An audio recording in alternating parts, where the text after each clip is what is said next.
August 13th. Good evening. Thanks everybody for being here. I call to order the Planning and Zoning Commission meeting of Wednesday, August 13th, 2025. May I have a roll call first, please? Eric here. Jeff here. Lynn here. Daryl here. Amanda here. Please rise. I pledge allegiance to the flag of the United States of America and to the republic for which it stands, one nation under God, indivisible, with liberty and justice for all. Gracias. Okay, has everybody read tonight's agenda? Does anybody have any adaptions, changes? Madison, nothing? May I have a roll call? I'll vote, please. And I make a motion to approve tonight's minutes of August 13th, 2025. I have a second. Second. Motion by Amanda, second by Eric. All in favor? Aye. Aye. May I have an approval of the minutes of July 23, unless somebody has a correction or a change? I have a question, but Well, I wasn't here, so I just want clarification. yeah, sure. In reference to 886 Main Street, 892 Main Street, this was Tom Sullivan's project. I see where the variance is on the width and all that, so he can create 3 homes Yes, within there. And the homes are gonna be like for himself, his sister, or, you know. he has 2 partners in it. I don't know who they are. And the third one is for the third partner for a speculative home? Is that correct? We don't know and we didn't ask. It's not part of our decision. The important was that even though the lots are narrower in width, it had to do partially because CDOT didn't want another cut, and they still met the minimum 5,000 square foot lot size. Okay, Each one of them did. okay, so then that section 1621-690, which is saying about the cost or inconvenience to the applicant we shouldn't consider anything on that. So I would be happy to talk about this offline after the meeting if you have questions about the code or how we as staff made our recommendations or findings. But I hesitate to discuss this since it's already been acted on and Yeah, it's already been approved and all that, I Yeah. just wanted some clarification, but yeah, I'll talk to you afterwards. okay. Okay, Thank you. anybody else? With that, may I have? Anybody? I'll put a motion in Thank to you. approve the meetings Wednesday, July 23rd, 2025. Second. Have a second. Motion by Eric, second by Jeff. All in favor? Aye. Does anybody have a declaration of conflicts of interest with anything on tonight's agenda? None? Public comment? There is no one in the audience. No one online. Madison, no one online. So we'll open and close. Special presentations are limited to 5 minutes. We have none. Design review and land use public hearing ordinance TBD series 2025, an ordinance amending chapter 16 of the MMC to add article 27 natural medicine businesses and to make changes to the use tables in section 16540, 16670 and 16760. Scott or Madison? Harper, actually. Hi, Harper. Hi, nice to meet you all. I'm assistant town attorney with Mike, but good to see you. And sorry I'm not there in person. But so this is based on in a couple years ago, Proposition 122.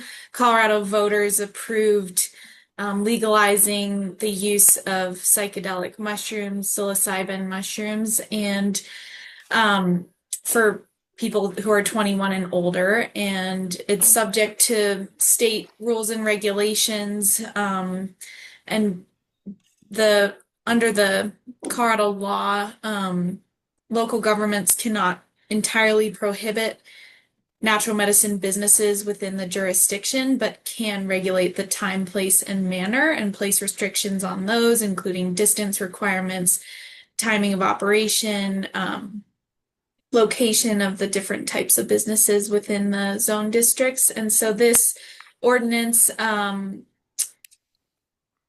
of recommends putting natural medicine healing centers in certain areas of town, and then other natural medicine businesses in other zone districts. It imposes distance restriction of 1,000 feet, so that these businesses can't be within 1,000 feet of daycare center, schools, things like that, and also places hours of operation. These businesses all have to go through pretty rigorous state regulations and qualifications to become licensed. And so there's not a huge concern that these businesses are going to be overly disruptive to, to the town. And yeah, the reality is that every jurisdiction is having to look at this and place time, place, and manner restrictions on them because we can't prohibit them outright. So anyway, we're happy to answer any questions about the ordinance. Okay, shall we start with Eric? Sure, I don't really have any questions. It looked like it was thought out where we were going to put those, like zone 4.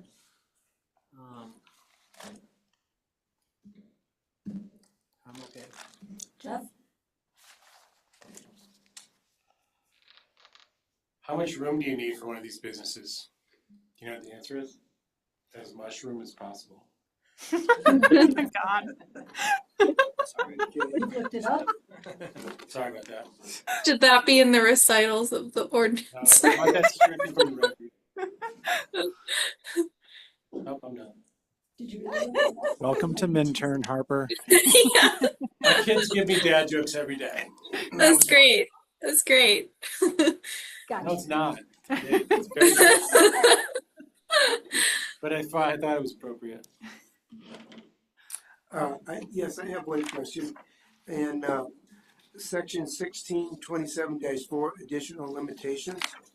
At the very end on K, existing uses, and it's talking about if it's already been approved or something like that, Yeah. they don't have to abide by any of these rules, is that right?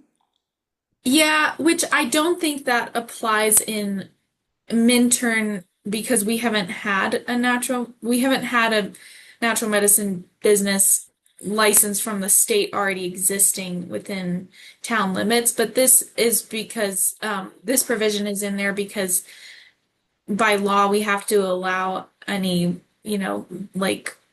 it's a legal non-conforming use if they were already in existence at the time that this ordinance goes into place. So it's unlikely that by the time this ordinance gets adopted by town council that we will already have had a natural medicine business get licensed and approved. But this is kind of the the backstop that if for some reason they weren't in the right zone district or something like that, they would still be able to operate. Have we had anyone? We have not. We haven't, okay. Okay, thank you. I have no questions. I do, but then I always do. This will be going before public council. Yes, it's an ordinance, so it has to be adopted by Okay. council. I have some concerns over, we have Grouse Creek, no problems, true commercial, nowhere are there residences or children. Downtown there are. And I know we have to keep them 1,000 feet away from schools and things like that. However, that gets really close to a lot of families. Not knowing where this would be going, I guess that would be a concern. And I'll go on to where they're going. The other thing I have a little thing with is in the downtown area, 7 o'clock start. If we could maybe change it to like 8 o'clock for people. I mean, we get into that a lot with building. And I would think, I know this is a different thing because it's a private place, but there again, with kids and things in the area, maybe just a little later so they can get off to school and get away from it before it happens. I don't know how this, none of us know how this is gonna affect us, let's face it. But then the other thing I have is on page 27, I believe it is, where it talks about all doorways, windows, and other openings of natural medicine businesses buildings shall be located, covered, or screened in such a manner to prevent a view into the interior from any exterior public or semi-public area. All activities of natural medicine businesses shall occur indoors. In the downtown area, what do we have there that they could do it in? Because we certainly don't want to give our streets that would be for businesses that, you know, like gift shops, things like that, restaurants. And the only downtown that I can think of at the moment is if one of the apartments above Magustos would work. Because we don't, if it were on a second story, which we've talked about for things like this throughout going through the code, we really don't have a lot of places like that. So I just would like some clarification and thoughts. So to answer your first question or first comment about zoning, the way that the impacts have been explained to me is that it's very much like a medical clinic or a doctor's office separate from a hospital, things like that. So if you'll notice in all of the zone districts that this is being proposed in, we just mirrored the zoning for medical, health and medical offices because that, as has been explained to me, is essentially the impact that this has. Regarding the start time, I don't have any comment on that. And then regarding the first floor, or wanting to prioritize retail use within the 100 block, I agree that is something that obviously has been kind of hammered home. So Harper, much like we do the health and medical offices street level and health and medical offices second floor or above, do you think that we could split this out into only allowing this second floor and above, much like we do with the health medical offices within the 100 block? I don't see a legal problem with that. Yeah. I think that would help a lot with anybody that's going to come in with concerns in that area. Because it rises it up a bit. And that's where we've talked with our code, with the reworking it, where we would put something like that anyhow. And for you who hasn't met me, I've had a gift shop down there. It's in the little yellow house and I retired from it and closed it, but it's still vacant. And for that to become something where all the windows were closed off and everything, because that's one of the places down there that might be available. But if we had it in there that it would have to be second floor and above, it would help limit that a little bit. There are some others apartments down there above buildings, and if those owners were willing to change one of those apartments into something like this, it would probably be correct. Mm-hmm. So there's like above the Alpine Kind, above Magustos, above Sunset or Sunrise Minturn. There are places that could happen. It wouldn't be like totally excluding it. It would have to be with the owner and whatever, and their change of use of it. But it would probably be allowed. Yeah. It's just if it fronts Main Street versus some of the back buildings that sometimes struggle with getting renters and stuff like that. Like, So are you thinking like on the back street? Williams? Eagle Street Williams? and Eagle Street. There's nothing really on. no, not anymore. Well, on back of Eagle is Sunrise or Sun Up. No, That's where and the Anahata- apartments. No, I'm thinking Yes. of Anahata more Yoga like had the winery opposite right is there. in like where Minturn Radio used to be, or maybe they still Yeah. are there. That's where I'm thinking like there's some bottom floor places that if you do this, then that excludes, and this isn't, my understanding is much like Madison, like this isn't a business where you're going to be like, it's natural medicine, like, you know, like, Yeah, it has to be given by a doctor, correct? By a licensed. By a By licensed licensed. doctor, yeah. yeah, it's not like you're gonna have people dripping down the streets of Minturn, like, Yeah. this is Right. not that type of, Right. yeah, like, this is more of like a medicine, like, doctor's office, go to the pharmacy type thing. Well, that's where I'd like to give a little more thought to it. I think you're supposed to like Um, go in there and stay there for 4 or 5, 6 hours, and then you then you can They're yeah, watching it yeah, the whole They're time, not, and then I you don't go think they're off. allowed to let you leave until you are done. No. with- done. You know that? Right, Yeah. right. That's the way I understand it. That's It's not like they're selling you something and you're walking in. No. It's not like a weed shop. No, Well, then, if it's not allowed on Main Street, then it really wouldn't matter, would it? So we do have 100 Block A and 100 Block B. Those are two different zone districts. 100 Block B is William Street and back. 100 Block A is the main street. So if you'd like, we can do second floor and above for 100 Block A and then allow it on all floors within the 100 Block B. Yeah, Yeah. is that the way it's laid out? A and B? B is Williams, B is Williams, but both sides of Main Street. but both sides of Main Street is Then A. the back side of Eagle it could be again. We haven't split that out into its own zoning. That's right, we have, That would be a little bit more difficult. that's right, we have not. So with health, medical offices, street level, they're both not allowed in the A and B. So Where do you see that? in the Oh, but the second floor and yes. above, The yes. second floor and but- above is used by right. So I think for now, we might want to be consistent. Okay. So right now, the code allows for health, medical offices, second floor above as a use by right in the A and B. Both of those zone districts do not allow street level for health, medical offices. So if we're going to treat this similarly, I think we should stay consistent. I think we should treat it similar. I like So consistency. then, Yeah, I agree too. I thank you for that. Okay. Plus, we don't want a building with all the doors and windows and everything closed up in the main level. That would be my recommendation. Thank you. Can you talk about the time period Yeah. though? 7 AM? I mean, because of the, like, way this is, I mean, I guess what's the timing? Do we put any restrictions on time on the medical? Cause I think we should, okay. I'm fine with the 7 Well, if it's second floor and above, I have no problem with it either. Okay, yeah. just cause some people pretty maybe low they're impact. messing before they go to work. it's pretty low. You really don't know that until it gets going. Well, there's a lot of them in Denver. Oh, there, Oh, yeah. have they been? Yeah. We're just picking up slack for. Cause when they come and stay up here for the long weekend. And who knows where they'll choose to go Hopefully here, with their business. stay at Eagle Inn. Minturn mushrooms. Intern what? It's catchy.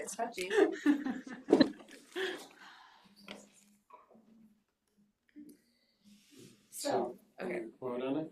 An ordinance, any public comment, please? we have no one in here for public comment to open it to. Madison, is there anybody on? No one online. With that, we'll close public comment. Thank you. Sorry to go back, but I think there were a couple things that we wanted to mention that I don't think it made it into the version in the packet, but Scott pointed out that our couple of the terms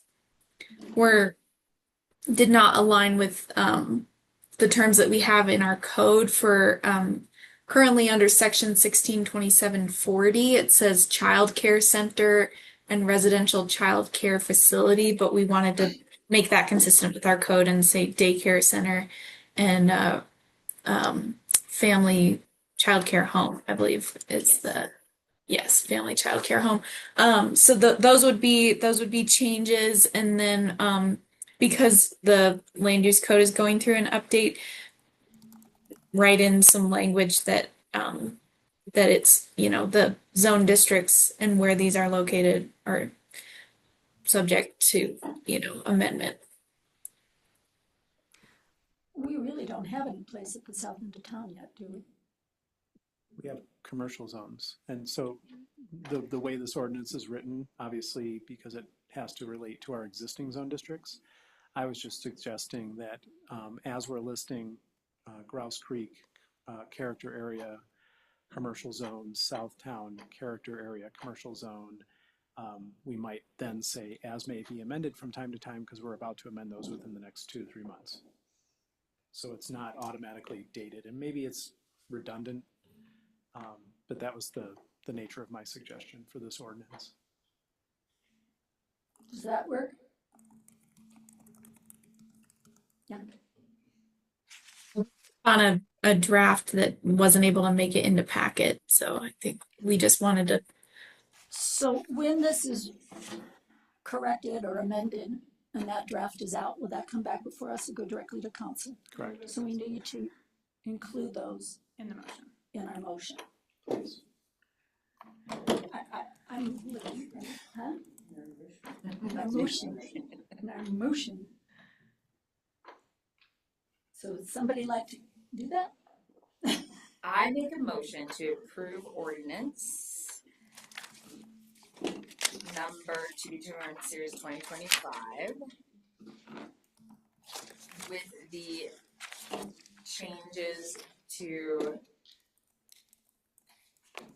descriptions of childcare center, etc., to match what's currently in our code, to also match where they are allowed to be exactly as is for a medical health center that's also in our code. And that's it. And to add a paragraph referencing our code updates as they are in process. Are you okay with that? Is Beautiful. there any second? I'll please? second it. Is there any further discussion? May I have a vote? Eric, aye. Jeff, I. Lynn, aye. Daryl, aye. Amanda. Thank you. Thank you, Harper. Thanks, Harper. Yeah, thanks. Yeah, nice to see you. I see you. Bye. Bye.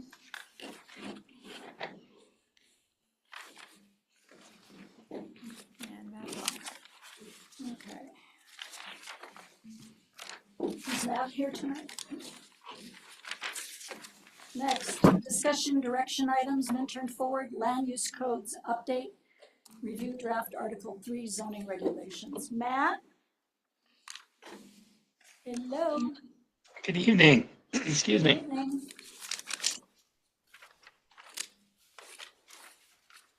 All right. So if we're ready to jump in, this evening our hope was to do a couple things. First is confirm the list of recommendations that staff has noted over the course of the review of the new zone districts. The Planning Commission recommendations for changes to the new zone districts that are being proposed. And then secondly, we've included a very rough initial draft of Article 3, which will be the new article of the land use code that addresses zoning regulations. And specifically, staff has been working on general use standards. And those are standards that apply to all land uses, all development in Minturn. And they address things like noise, odor, air quality, etc. Just kind of general operational standards to ensure that uses don't become or create public nuisances. And then secondly, there's standards for specific types of land uses, and many of those uses are identified as limited review uses.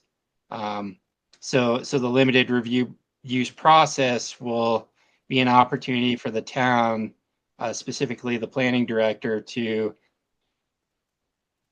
review an application from an applicant for one of those uses and ensure that what the applicant's proposing complies with those standards. That said, the use-specific standards also address uses like accessory dwelling units, which are uses by right.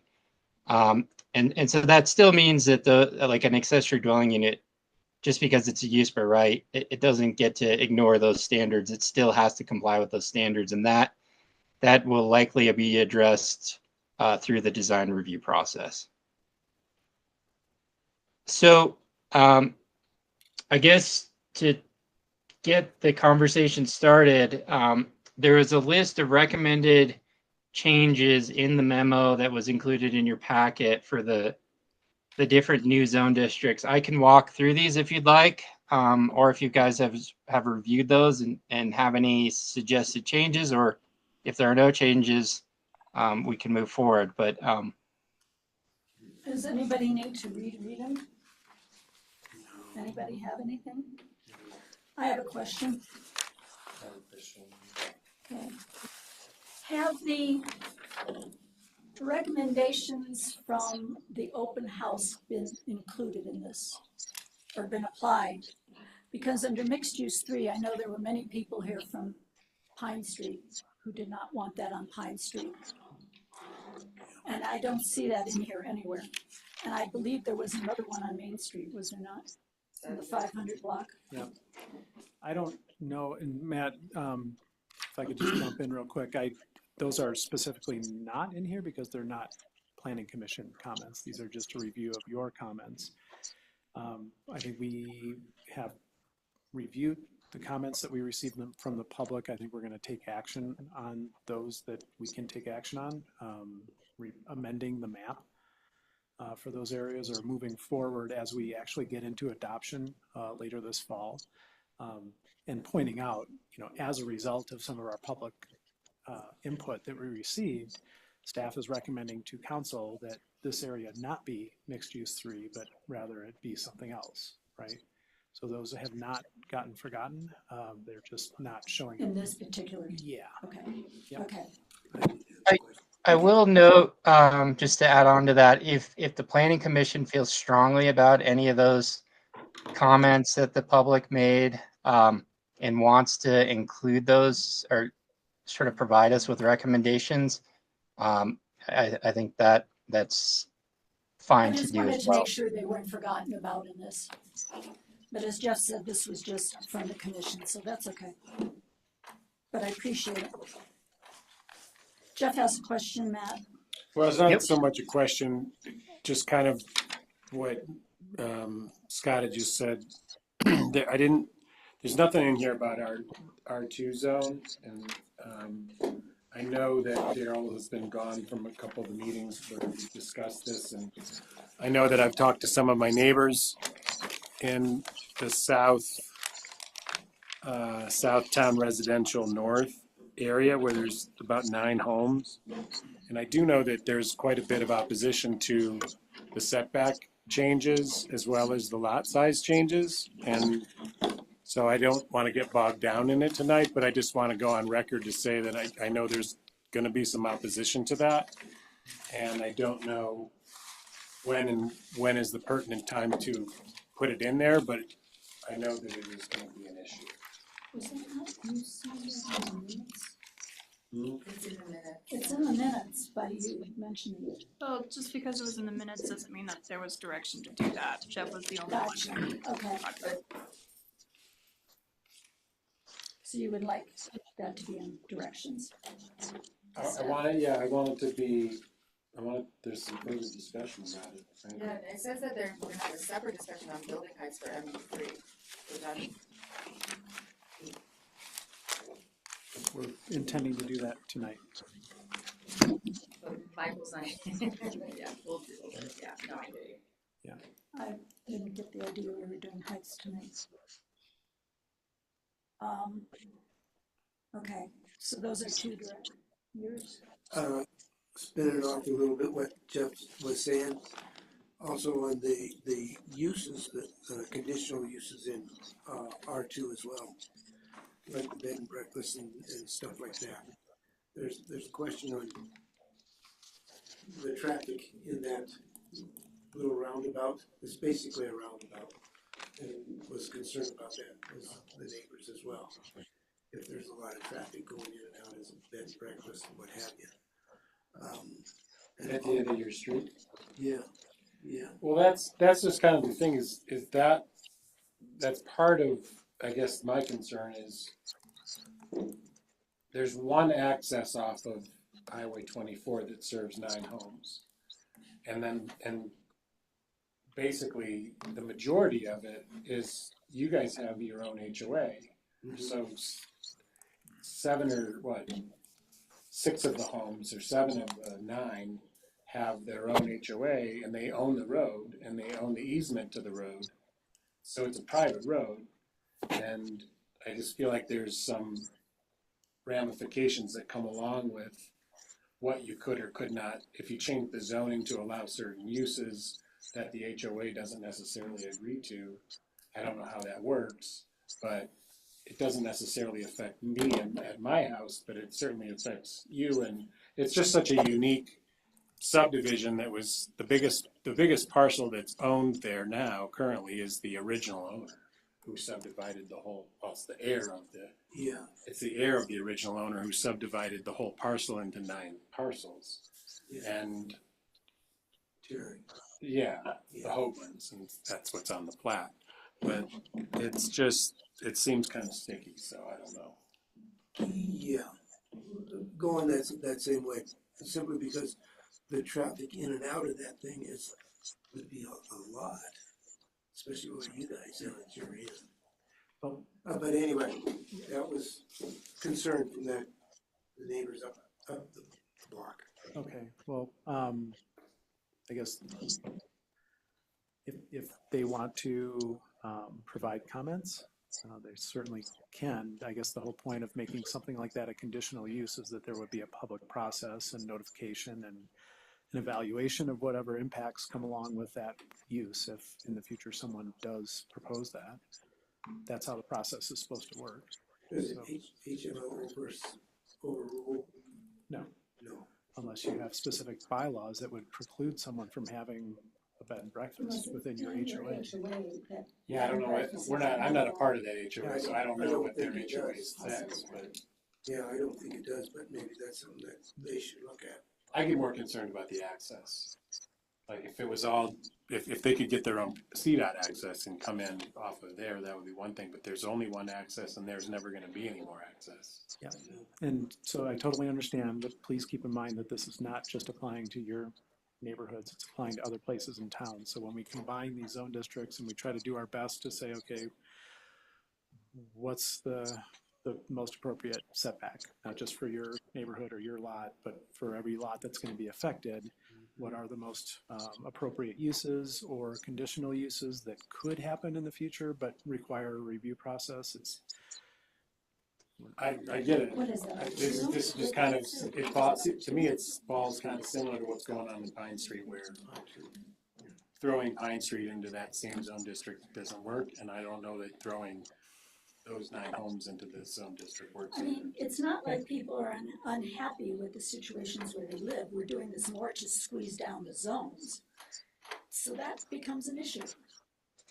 The public really doesn't care that much about that. They care about what they have and what they like and what they see as important. right. The town's doing it is to try to squeeze the zone down, but is that the right thing to do to the people who live there?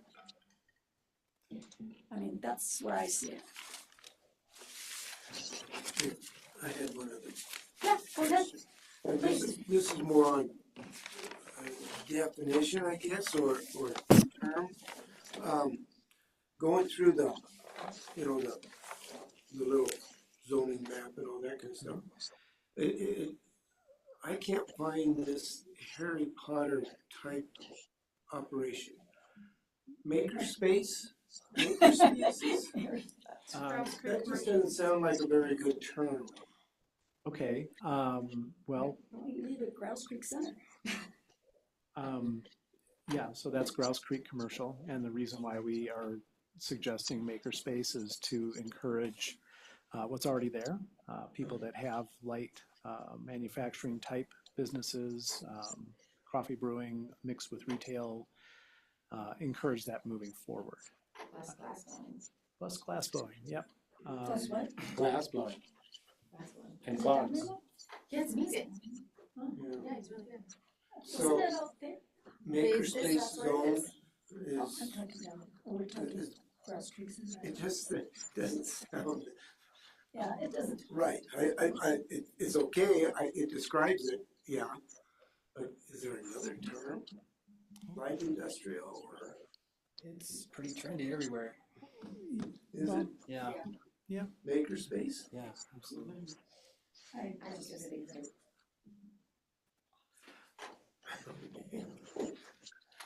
If the planning commission as a whole wants to give us direction to explore a different name for that, then please do, otherwise let's move on. Well, if it remained Grouse Creek Center in the what's allowed there, couldn't it describe that? I don't really care what it's named, it's what you can do with it that matters. Who cares what the name is? It's not like you put a sign up. I like makerspace. I agree with Carol. Just seems Harry Potter. Well, that's two, and we take direction from three, so we're gonna move on.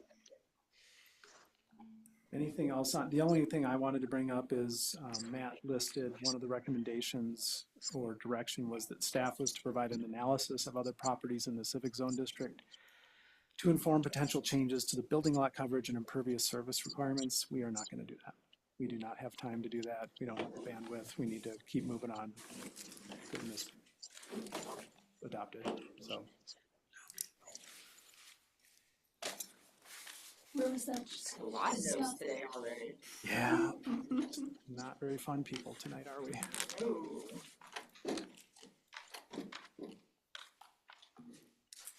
Okay. So where do we go from here? So, if there's, it sounds like I mean, I've noted that the concerns about R2 specifically as they relate to the Cross Creek area, and also ensuring that the public comments for MU3 are addressed. Is there anything else missing, or are any of the recommendations that are noted in the memo, those need to be modified in any way, or I mean, if that list looks okay with those items I noted, the only remaining item that was noted at the last meeting was maybe some changes to dimensional standards for MU3 for commercial and mixed use development. But before we get into that, I just want to make sure that the list of recommendations in the memo looks good, or if there's any changes.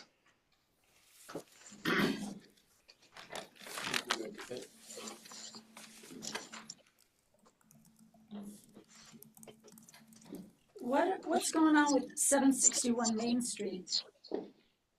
That's the Carter lot that I requested be removed from R3 because it doesn't meet any of the dimensional standards. Okay. From R3 to R2.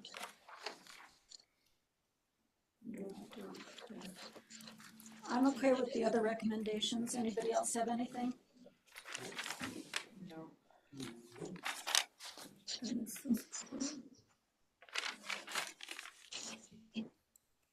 Okay, Matt, nobody else has any other questions on that? They're all good.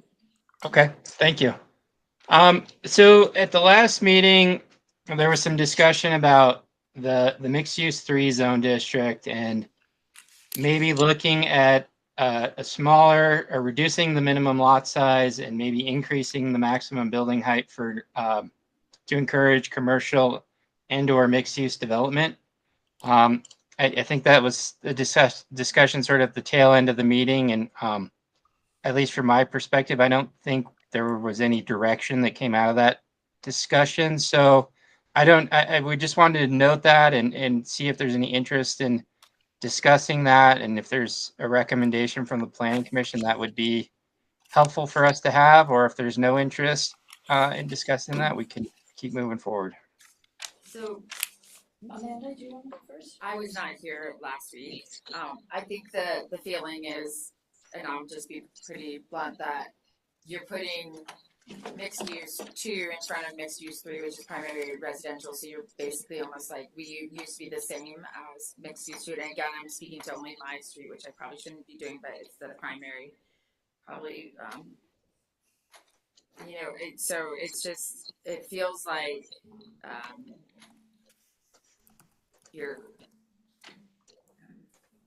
I would rather you decrease the decreasing the building height in front of the residential, primary residential in MU3, so decreasing MU2 to match the building height in MU3, but I understand the approach from other probably peer councils that it should be the same front and back, not part of town. So in other words, the mixed use along Main Street should be the same as the residential on Eagle Street. Correct, like, because right now you're creating like a residential mixed use 3, which is MU3. MU2 is going up to 35 feet, I think. MU1, but yes. MU1 is going up to 35 feet. So do we, that was my question, like, do we change MU2, which is what's in front of the MU3? I know MU1 is in front of MU3, but Yeah, the MU1 is going up to 35 feet. So then you have MU3 is behind at 28 feet. So I think the question was like, Which is pretty much what's there right now, isn't it? what? Along Main Street, not mixed use, but aren't those buildings about 28? Until you get down to First under. the enclave. Correct. But you're allowing 35 feet now on all of Main Street, blocking the views of all your MU3s. So Shading them. the like, let's make it consistent and fair. Like, you're giving MU1s all this addition, no unit used by rights, and now building height. I think that, And you're not doing the same for MU3s. I would rather see MU1s decrease, but that's just me. I And can't, leave 35 down by you, no, and leave 28 by you. by you. But we're increasing MU1 to 35 in that area out front. If Yeah, there's I go back- commercial on the ground floor. Yeah, we were just trying to encourage people that couldn't afford to buy a place to live, encourage business to come so they could live on the top of the commercial side. Well, they could still do that. The town's overall goal, going back to the community plan and the discussions we had about how to encourage certain areas of town to perhaps have more commercial. To your point, Eric, is exactly that. Not just individuals, but To rent out. developing anything in this town or anywhere is a really expensive venture, and most people are going to want that second and a half or third story to be able to make the numbers work, which goes back to the town's goal of increasing their economic vitality so we can continue to pay the bills. Just in the larger order picture of things in the strategic direction that council has given us. So I can tell you this, there has never been a time in which the enclave hasn't come up for something where people complain about the height of it, and they're set back from the road. Right. A good spacing. I think shading our highway that way is wrong, because it's going to create issues, no matter how you look at it. That much height along our 2-lane highway, with or without parking, is going to create issues in the winter. I think shading Amanda's house from putting up a 35-foot building in front of her house is the wrong thing to do.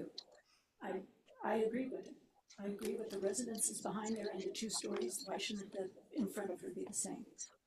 And you can build a 3-story building. and I don't think the 28 answer is making MU3 35 feet, which is what the suggestion is. It's not. I think that the houses in front of residential, the lot, I mean, I think the section in front of residential should be MU3 and live MU3 at 28, but I'm not a professional in this space, and I wasn't here in the last meeting. In the past, this had come up several years back. And CDOT wasn't too happy about the shading on going around that corner at Main Street on the first 100 block. They were very concerned about the shading and the ice buildup that would possibly come. And them not being the ones, they can't put the mag chloride down along there, so that's one of their concerns were. And back then. yeah, all duly noted. I think the question that we're trying to get direction on is we're specific to MU3, because the 100 block we're not touching. We're not talking about building height, which already can be. You're allowing 35. the back half going up to 35. Yeah, they're allowing Yeah. all MU3s. Can you pull up the map and show where all the MU3s are? The discussion point and what we wanted direction on was specific to MU3 as a zone district, to encourage either commercial, and I think we were talking about how take Charles Overy's property. He's struggling with, if we're going to change his zoning away from commercial zoning, which right now would allow a 35-foot tall building on that street, and we're proposing MU3, that doesn't necessarily work for his plans, which he wants to develop housing, right? Some some amount of housing on that. So I think the discussion, if I recall correctly, was, well, let's look at MU3 and potential increases in height for commercial and mixed-use developments, and I would even add affordable housing developments. And that's something that Rob's not here. I don't know if he's upstairs or watching this, but he's been very, not adamant, but very, very great to talk to with regard to his perspective coming from other places and challenging us to say, well, what's so magic about 28 feet? And what if the incentive for someone to do affordable housing is you can have this if you give us that, right? So that's the discussion we wanted to have tonight. If you want to have it, if you don't, we don't have to have it. We can keep it the way it is and we can move on. But we weren't necessarily wanting to talk about height in MU1 or MU2 or anything like that. Well, So, but it is like the way it is that you're presenting it to us. Does that height is a component or an attribute. So, I mean, if you're saying, can we go back and explore, then I think you should need to go back and explore that. If you're going to explore that for MU3, having some of those incentives built in, then you also need to consider in that same exploration, changing anything that's adjacent to MU3 with those same incentives. So moving those back to MU3 so it's all consistent in that block and having those same incentives. And because then you have somebody that's not going to tear down and completely block those rest of those MUs. Do you see what I'm saying? Like, make it consistent by the block.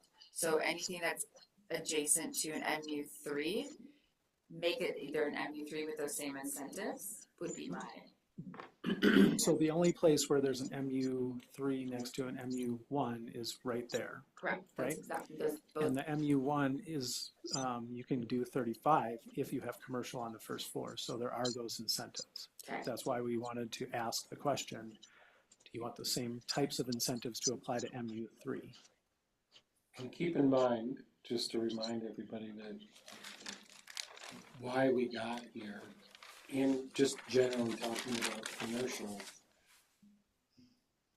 commercial first floor with residential second floor components as an incentive, is that most businesses that want to do resident or commercial on the first floor, they need high ceilings. They don't have 8-foot ceilings or 9-foot ceilings. They need taller ceilings to make it work. And then by the time you get to your next floor and all the mechanical things that need to go between the first and second floor, you might be, 14 feet in the air before you start your second floor. I disagree because we talked about that a lot and realized you didn't have to have tall ceilings to do it.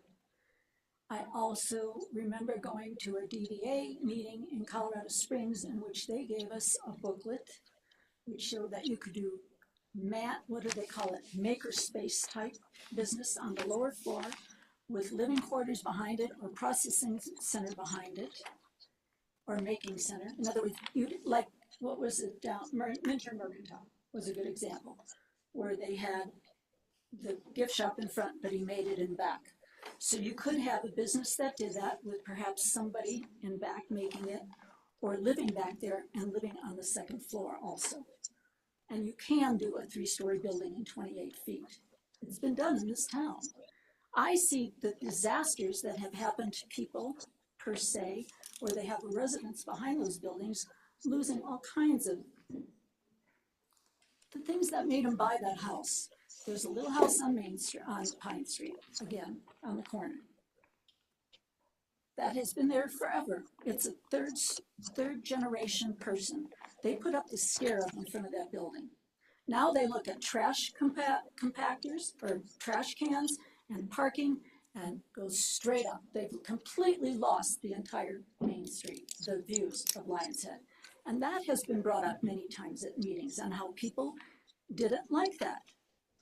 I mean, the public has come in and said that. We don't want that type of thing. I don't know if you could build a scarab today Well, maybe not. under the code. Right. right? I don't, I But kind I of mean, question that's whether what- you could. That's what those buildings caused people to realize. I know, that's why you can't find them in the records here. Because they magically just happened.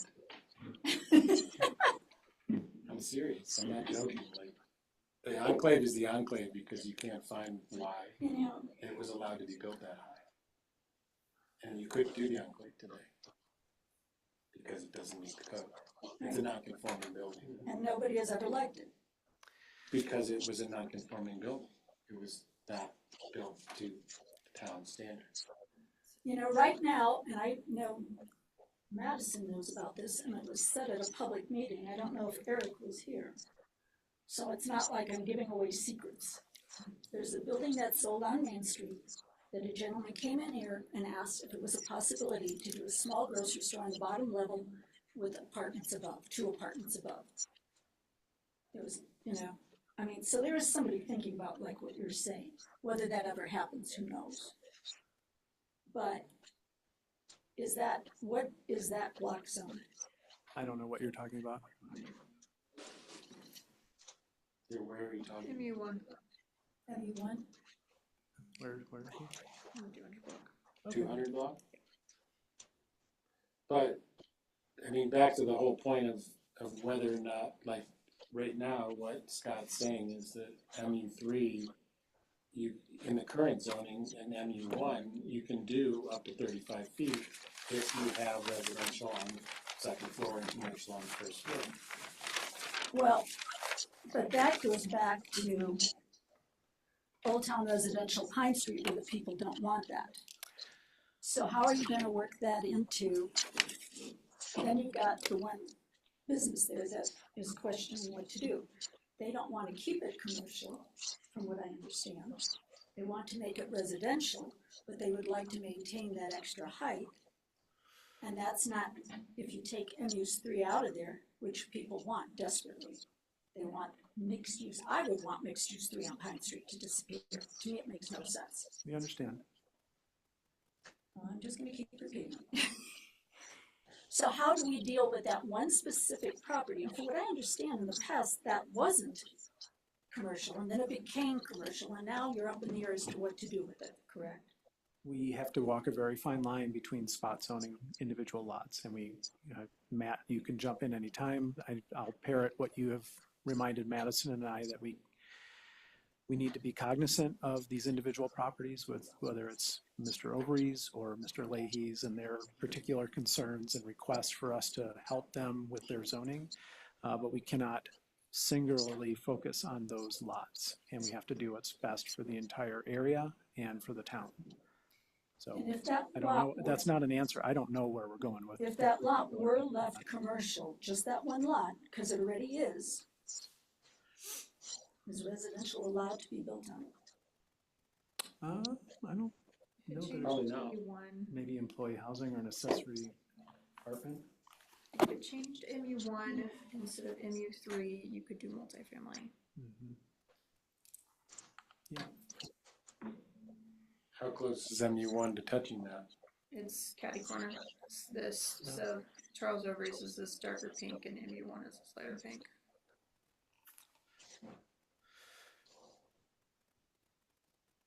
We certainly, we've got more thinking and work to do to figure out how best to approach that. And when we move forward with final recommendations on zone districts and where things are, be able to explain that. So these are kind of the hot spots. I guess so, yeah. So the question is, we did give direction to do like parking, I remember like incentives in for like, we're not talking about applying those same parking incentives that we provided guidance for R1, for the, not the, for MU1, we wouldn't do those same. I was trying to find which packet, which meeting it was, but that we talked about parking incentives. Maybe it was in last week's joint council. It was in the survey. We didn't actually get to the question of talking about it. Okay. I certainly believe that we have direction from the survey to do that, but I wouldn't want those same parking, I mean, because then we're really effing those neighborhoods. If you apply those incentives that, I think when you pulled up the survey, it said overwhelmingly, yes, give it to them. But if you applied those incentives that we're saying for MU1 to MU3, and even if you apply those to MU1, like in those areas town, it's really gonna F us. You see what I'm saying? Like, it goes hand in hand, like, so all of these things. Exactly. It's hard to look at like building height. Okay, we're going to incentivize MU3 to, if they put commercial on the ground floor, you know, if you do that to allow that to MU3, the same as MU1, well then, where is the parking going to go for MU3s? You're kind of screwing MU3s because they don't have the parking incentives that MU1s have. So then are you going to then do the parking incentives that we are asking for MU1s?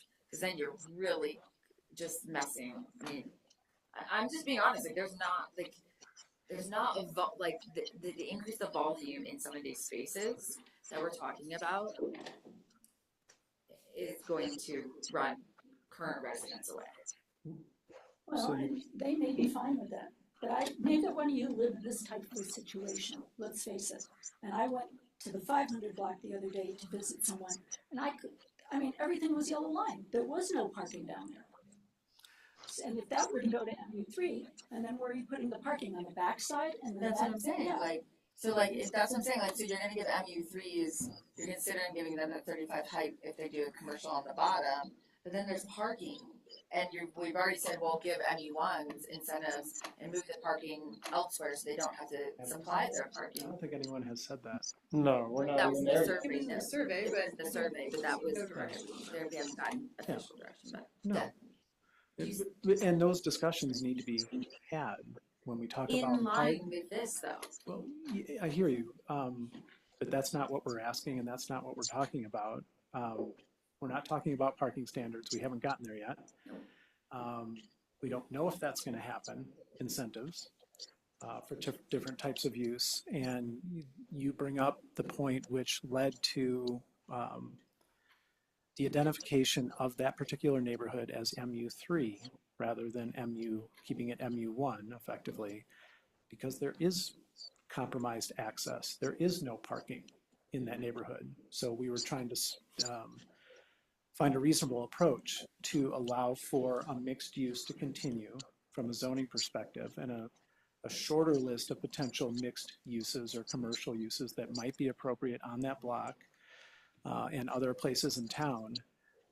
But you know, your point is well taken, but I don't think that's what we're talking about right now. Well, that space currently has If- plenty of parking. What? No, down there. So, you know, back to building height as a potential incentive or means to allow for certain types of development that would then allow the town to require commercial or affordable housing or whatever it is. We mentioned this in the work session. We're not in a position right now to really get into the weeds, in my opinion, on the what ifs. Any development that would happen based on the zoning that gets adopted and any incentives that might be on the table, that person's still going to have to come through our process and follow our regulations or ask for a variance or whatever it is. We don't know how that's quite going to play out yet. So I just caution you to, your practical knowledge of your neighborhoods and your perspective on what will or will not work is valid. And I'm not trying to discount that at all, but I don't think we're there yet. What I'm trying to say is that we're trying to like compartmentalize defining some of the MU and the M3, and I don't think you can compartmentalize like what those zone districts look like without the standards and the incentives. I think they all should be considered as one package to really look at what the impact would be, potentially be. And that's all. Which is why we proposed the uses along with the dimensional limitations. We know that. Parking standards right now, you just have to assume that they're going to stay the same. But we haven't talked about parking standards yet. So is that, As you go with the heights, that's just gonna increase more people with more parking. That's the way I I'm mean- looking at it. Yeah, if right, mixed use one but is, someone's gonna have to come to us with a site plan that proves that they can park their project on their site. If we get to the point in our discussion on parking standards where we discuss potential ways of counting on-street parking, there might be criteria that go along with that, so you can make better decisions on this is a good idea or this is a bad idea, given the neighborhood or the number of spaces available on the street. It's not a given, but that's what I'm saying. You're right. That is obvious that if you increase the density in so you're probably gonna have to increase the parking as well, but that's up to the designer and the person developing that lot to prove to us that they have the parking on site. And it would come to the P and Z on yay or nay or how Yeah. it fits. Yeah, just because it's a use by right or even a limited use or a conditional use Just doesn't mean. because they can build that high doesn't mean they can. Correct. Every development has to go before planning commission to get approval. But they can apply for variances. yes. Anybody can do that, whether y'all set it at 28 feet, 35 feet, 45 feet, anybody can apply for a variance. We are usually pretty discouraging when people come in with a new development and they could very well design to our standards, but they are choosing to go for a variance because they want to go for a variance. We usually don't support those. They don't usually win because they can't meet the findings. There's no hardship Always other than has no been. those. hardship. We Anyway, can't prove that. You know that, we've been through that. We didn't do it the other day. You know, we spent, how many, 2.5 months What? on zoning. Oh, more than, So, I'm, we've been working on this since March. well, Well, but to simplify it, June and I'm July gonna were, you just make it All equal. MU1. But MU1 goes up to 35 feet, doesn't it? I know, but that's what I'm saying, like, again, like, Well, can't MU1 remain that and make the other mixed use remain at 28 in the residential neighborhoods? and that's what, That's to me, that's a problem though. It's like, It's a you're problem. trying to apply a mixed use standard to a residential neighborhood, I think it's dumb. Like, if you want it to stay a Mixed use. residential neighborhood, then make it a residential no, we're neighborhood. mixed use If right you now. want to Make it do a a mixed use residential neighborhood, neighborhood. then, you Make know, it a you mixed can't, use, you can't yeah. have it both ways. But we're mixed use right now, and we're the same as we're mixed use, the same mixed use as in front of me. Yep. Leave me the same. So make me MU1 and I'm gonna sell my lot and put a founder's parking on it. except for that's not a use by right. Yes, it is. For Commercial MU1, parking? make me a MU1. Oh. Parking garages and stuff right here, Scott. Okay, cool. MU1, parking garages is a use by, I mean, I look at the height, like I tell my kids, like, just because you can doesn't mean you should, no, I understand. right? Like, Yeah, I I think you that can just prove creates more that- issues. well, yeah, but again, if you're gonna build a big giant building that's gonna have more people in it and you can't make the parking work, then your plan's not gonna pass go. but right now, Just because it says the use by right doesn't mean you can go do it. You have to make it all, you have to meet all the other standards, and right now, what the new zoning is you're splitting the current neighborhood.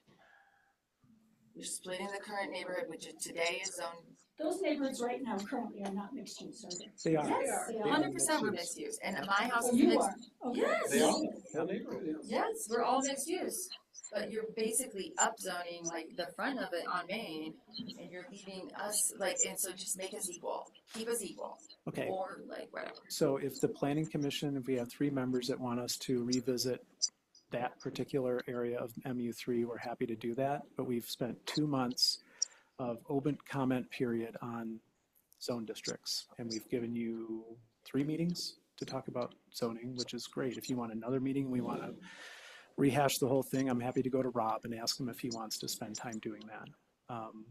But I really implore you to, if you have additional comments and direction for us, and you have a majority that would like us to do that, please give us that direction. What are you asking us to give you direction for doing? Whether you want to agree with Amanda and revise the zoning maps, as a recommendation that would go to council and give us reasons why you want to revise the zoning map that we've proposed and that has been reviewed for the last 2 months. Or if you want us to stick with it and move on. But stick with it and give MU3 the same zoning as MU1, at least in the height and incentives. If you want to give us that direction, then please do. That's what was on the Okay, table. Amanda, please give me the specifics. What is Eagle Street zoned? Mixed use. What, 1, 2, 3? Just mixed use. Mixed use. We're, Just period. we're the same as the front right now. Okay, so the front would go to MU1. They're splitting it right now. Their front goes to MU1 and back goes to The Main Street side stays very similar to the existing uses by right and dimensional standards and as it is today. MU3 on Eagle Street changes, right?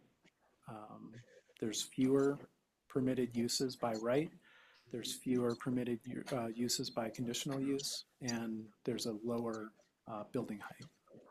No, the So building the height block in is front of you currently So, is, but it's the 28 feet. but 28 feet is what is currently allowed. Main Street could go up to 35 if they have commercial below.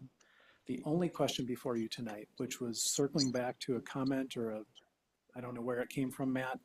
Yeah, it came up in the discussion at the last planning commission meeting as a question as to whether or not MU3 should be allowed to have the same sort of building heights as MU1, which is 28 feet for residential and then 35 feet for mixed use or commercial, and or should the minimum lot size be reduced in MU3, kind of along the same lines to kind of better accommodate or incentivize commercial and or mixed use development.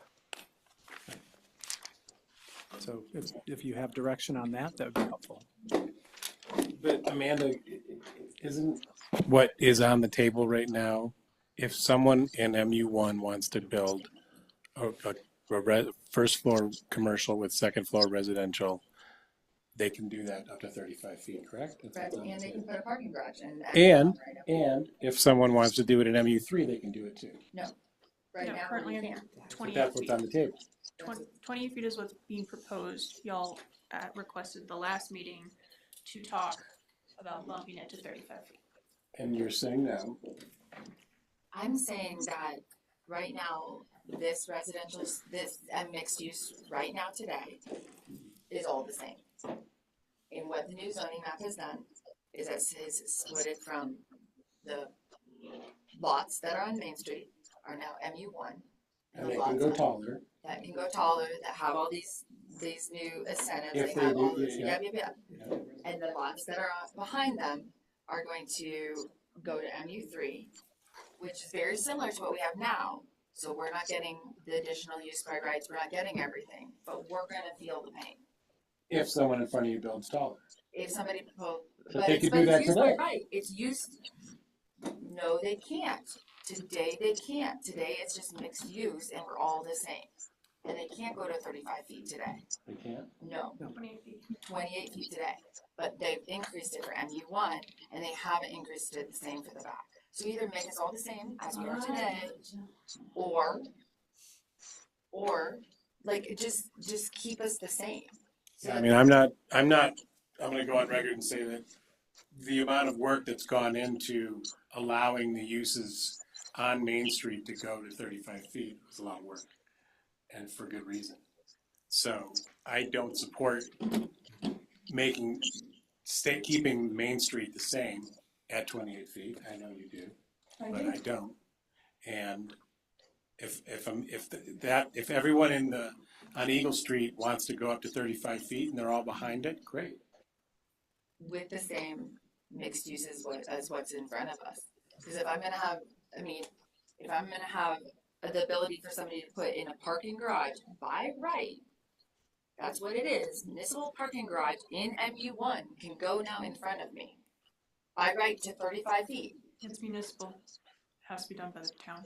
Okay, it has to be done by the town, but you guys are saying it may or may not. I'm just saying, like, it's a big deal, and I don't feel like. But it's also not saying that you can just go, like if that happened, you can't just go build your house your residence up to 35 feet to get above it. You'd have to have a business below. Yeah, I'd have to put commercial. Okay. I just want the same, I mean, I just want us to, What other block is that? it's 400 block. So could 400 block, both sides of Main Streets stay, be an M3 is what would be all right? That would be, But then that's where that he, would keep, Scott, that would keep everyone at 28 feet, right? MU3 goes all the way to the 100 block. No, no, it goes you're looking at MU1 is the, MU1, Jeff. I mean, I'm sorry, MU1 goes all the way down. Yeah. No, Wait. switching this, these are the ones that are, right now, in current zoning, this is the same as, we're the same right now. Right. And we're making this now MU1, and we're making this MU3. So this has 28, this has 35. This is all the additional uses by right, and these have, like, basically what we have. But the map we're looking at is the proposed new map, Correct. which goes all, MU1 now is going all the way to the 100 block. Yes. And just for some context, the proposed zoning map that you're seeing on your screen, that more or less mirrors the recommended zoning that was set forth in the community plan. So, and I, Scott and Madison know better than I do, and you all may know better than me. I don't know the rationale behind the recommendations in the community plan, but that I just wanted to note that that's what's driving all this. We did our very best to mirror what's in the community plan, and I recognize that there's some fine tuning that needs to occur, but I just wanted to clarify that. I'm kind of standing with Amanda on this, but. I think it just changes the whole character of the town. Same To here. put in 35-foot buildings going straight down Main Street. So we don't know that. We don't know that. You're assuming that every property there is going to build to 35 feet. That is not a You keep saying valid. that, but in the same respect, somebody could come in and buy 3 houses in a row and do it. Yes, there's a lot of what if. There's a lot of what ifs. Sure, but But that's, if you leave it that's at not how 28, you- there's not as many what ifs. Okay. There aren't Um, what ifs. Yeah. I did not anticipate us discussing and reevaluating these zone districts tonight and dimensional limitations. And again, if you would like to give us direction to explore changes to those, please do so. Otherwise, we've got to move on, and you can tell me if you want to talk about MU3 and additional height to encourage certain things. We were just responding to a request from the last meeting. If you don't want to talk about that, if you don't have any direction, then we can move on to talking about use standards and get through our topics Well, it tonight. seems to me that the major point of argument here is whether it's 28 or 35 feet.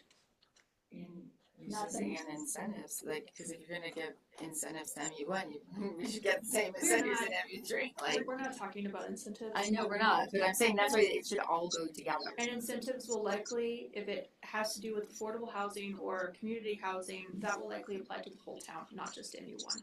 Okay. So I don't think that that's something that should be Yeah. discussed. So If- for if you're- me, my direction would be, I would like to see that mixed use area remain at 28 feet. That would be my direction. For MU3? This is gonna be different because I can understand what she's saying. She'd like to see one match the other, so that at least they're alike. Now, whether mixed use one comes in there, I don't think that exactly relates. It would be, is mixed use one what would be going in along the highway, is that? Right. Yeah, Okay, so that's your direction. that's my direction. So the question is, what if I'd any like to keep Minturn modifications? and human scale. Okay, I think the new PUDs can adjust for those higher heights that are coming into this town. They're already doing that. all right. So that was just from MU3, correct? Well, I'm saying if you want to do, yes, keep that in 28 feet. So, but we did have feedback in MU1, and this was, this is feedback from back in July 16th at open houses about MU1 and the size and stuff. So I hear you that this is what the community plan says, but I also feel like there's also been a lot of feedback, not just in the last 2 meetings, but going back that reflect that same feedback. And the community plan is a recommending document. It says that in the second paragraph of chapter 1. So Amanda, you were saying that back in July, the height was discussed Yes, at it was 28 feet or 35 feet or 35 feet. There was feedback on it too. too much? Or, It doesn't really say, it just Oh. says no in the, no. But I mean, I don't know, it just, I'd like it to be the same, like, we're the same now. So if we're gonna upzone the front, then give us the upzoning too. If, with, you know, it should be treated the same. I'm with Lynn on the height, 28 feet. I'm afraid of that too high. Offering too much could pose some problems. Okay, so just for MU3? MU, no, along Main Street there, along that one 400 block. Okay, so we're trying to isolate this just based on the question that was posed to, do you want to do Okay. anything? We're not. Mixed use 1, Gore Creek, Game Creek Character Area PUD holding zone. That is over by Minturn North, correct? Yes, it's a whole separate district. Yes. Old Town Character Commercial Zone, which we've already dealt with the 35 feet there. Yeah. Old Town Character Mixed Use Zone District, which is that? It's the 200 to 400 block. 200 to 400 block. So that's from the Scarab, It's just past the Scarab. It's like midway through the 200 block. and it's through the lofts. Yeah, Okay, so that's car wash. what, that's, Past the car wash. yeah. That's what mixed use 1 is right now. Right. Mixed use 2 And that can go 35. Mixed use 2 is not, is Cross Creek, Southtown, and Southtown, so that's not dealing with what we're talking nope, about. it's just mixed use 1 and mixed use 3. And mixed use 3 is Old Town Character Commercial Zone, Old Town Character Mixed Use Zone, Old Town Character Residential Zone. So right now, Daryl, when you look at our map, everything on the west side of the highway Yeah. is already like where the gas station is and all of that. Yeah. Is that dark red, so it's a different like mixed use. Right. All of this is the same mixed use.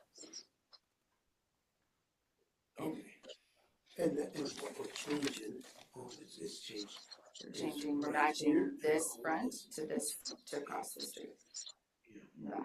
I hear what Scott says, he has to, if he wants to redo the zoning maps, he's gonna take that back to council. And he just wants direction for MU3. And my direction, would be, if we're gonna upzone, make it consistent, keep it Because consistent it's with what consistent right now. correct. So what is the 400 and 500 block of Main again? You're about to be MU1. And is it, Well, I'm sorry, 500 block turns to MU3. Oh, I see. and isn't there Yeah. discussion about not doing it there? There was some community comment that, Correct. On the riverside. correct.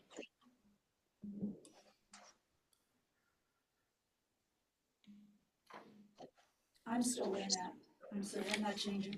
I'm right where Lynn is at too. So you want to keep it 28 feet. Correct. But I'd like to see the front be down to 28 feet too, as it is now. I want it to be the So same. you want to rezone the front and use it. Correct. Of the 400 block on the Do we riverside. have 3 members of the planning commission that agree with Me, that? and Amanda. So you want to give us direction to bring that forward to council? Yes. Okay.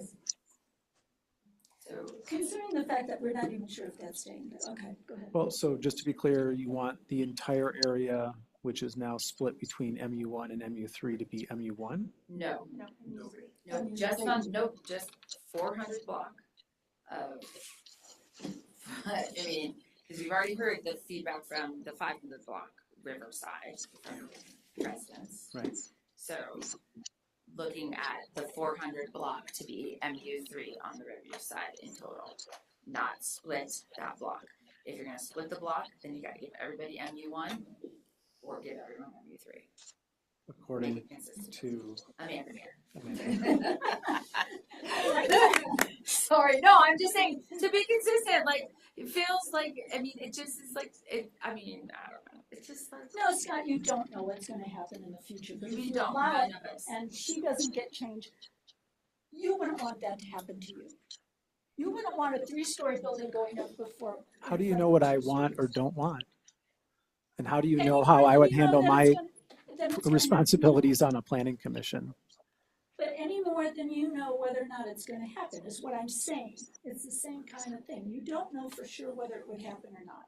I don't, but what I do know for sure is that we have a process and we have design standards and we have dimensional limitations that people would have to go through, and we have the ability for this planning commission to do what it's supposed to do, which is review things when they come in, not project forward and speculate on what could or could not happen and how people are going to feel I about it. think the only way that we have any ability to really maintain Minturns' character is by our regulations, correct? I mean, we can't tell people not to do things. Where we can control it is by dimensional standards and sizes. It's one tool, yes, Yes.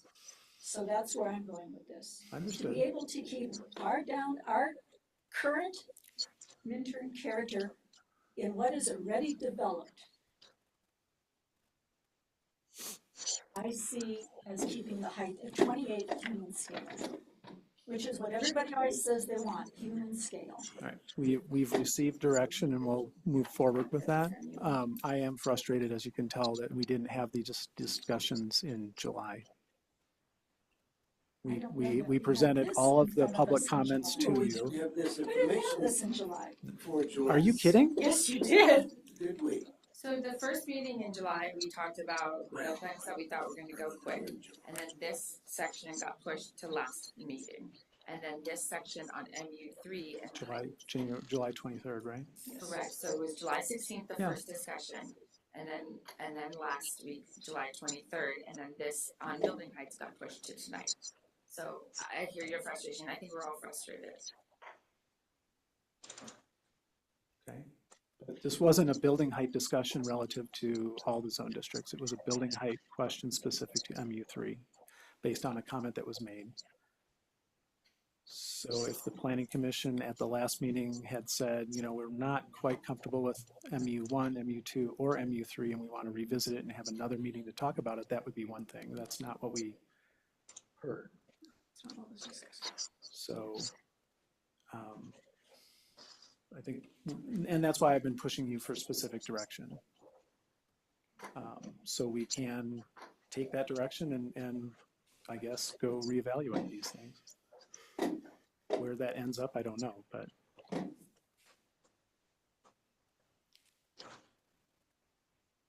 Well, Amanda, are you still for it?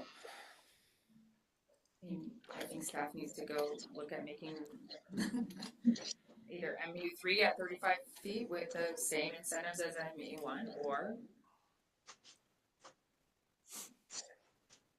re-looking at the zoning map. I think those are the two. I mean, I don't know. I mean, you know, everybody who's MU3, 35 feet, go for it. And the same things, just if there's an incentive for commercial on the bottom.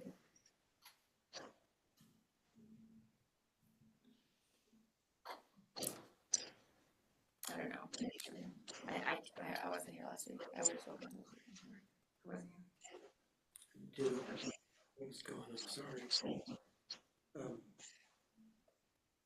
The height, I'm concerned about making the other. Yeah.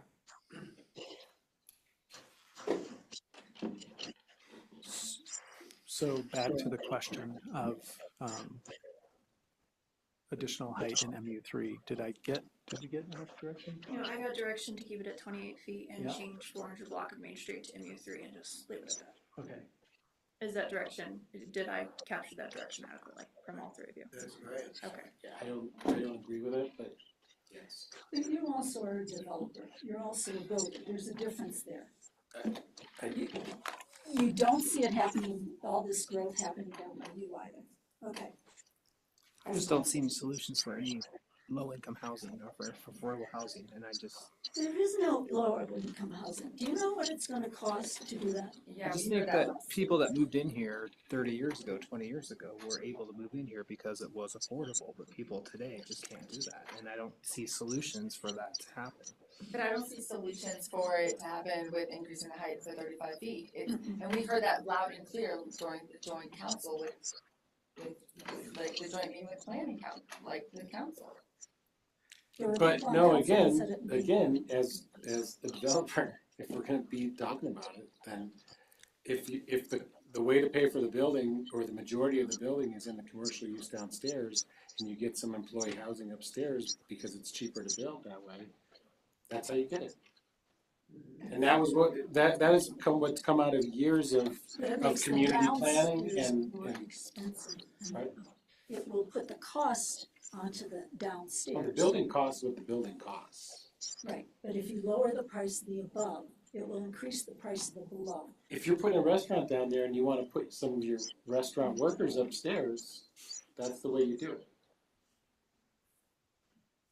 As I said, I have no problem with using this on new development. Well, this is new development. No, this is an old development that you're trying to change. I'm No, saying if at the south doesn't- town there are new developments, for instance yours, I have no problem with it. Well, mine's not proposed to be a commercial zone. No, So I don't know why you bring it up. We're not well, talking well, about, let's go further than that. Never mind. we're talking about the main street of Minturn. This has always been a commercial zone. Where Kirby sits now, No, it's a it's commercial mixed use. zone. Kirby's is mixed use. Well, it's a commercial business operating in a mixed use zone that's going to continue to be a mixed use zone. But And you're At upzoning that. 28 feet. You're upzoning that to 35 feet with more uses. the only reason you can go that high is if you have But there's also residential. more uses by right now for that MU1. You're leaving our uses on the back street the same for uses by right, basically, and you're leaving us at 28 feet. It just isn't, like, it's not like, I'm not if you're opposing gonna the create a uses. whole mixed use zone with a lot more right uses, then it should be for that whole side of the street, not splitting. Can I speak from a pure planning standpoint? The reason why those things are being proposed and the reason why we spent months working on this through the community plan process with a set of design and zoning consultants that do this all over the country is for good reason. Main Street is your main thoroughfare. That is your commercial corridor. That is where you want your most intense uses and building heights and everything that goes along with them, because that's your one opportunity as people are 20,000 cars are driving past every day to capture those sales tax dollars. This town is going to die without sales tax dollars. The leaders of this town have known that for years, which is why they spent $250,000 on this plan to get to recommendations on zoning and everything surrounding zoning and economic development and affordable housing. So we can then spend more money to implement new zoning, including new building heights in places where you may not personally like them, but that have everything to do with the town actually implementing its vision for these things. So there's good reason for that. Your particular block, again, was identified early on in that process as not being appropriate for the types of commercial uses that are currently allowed there today.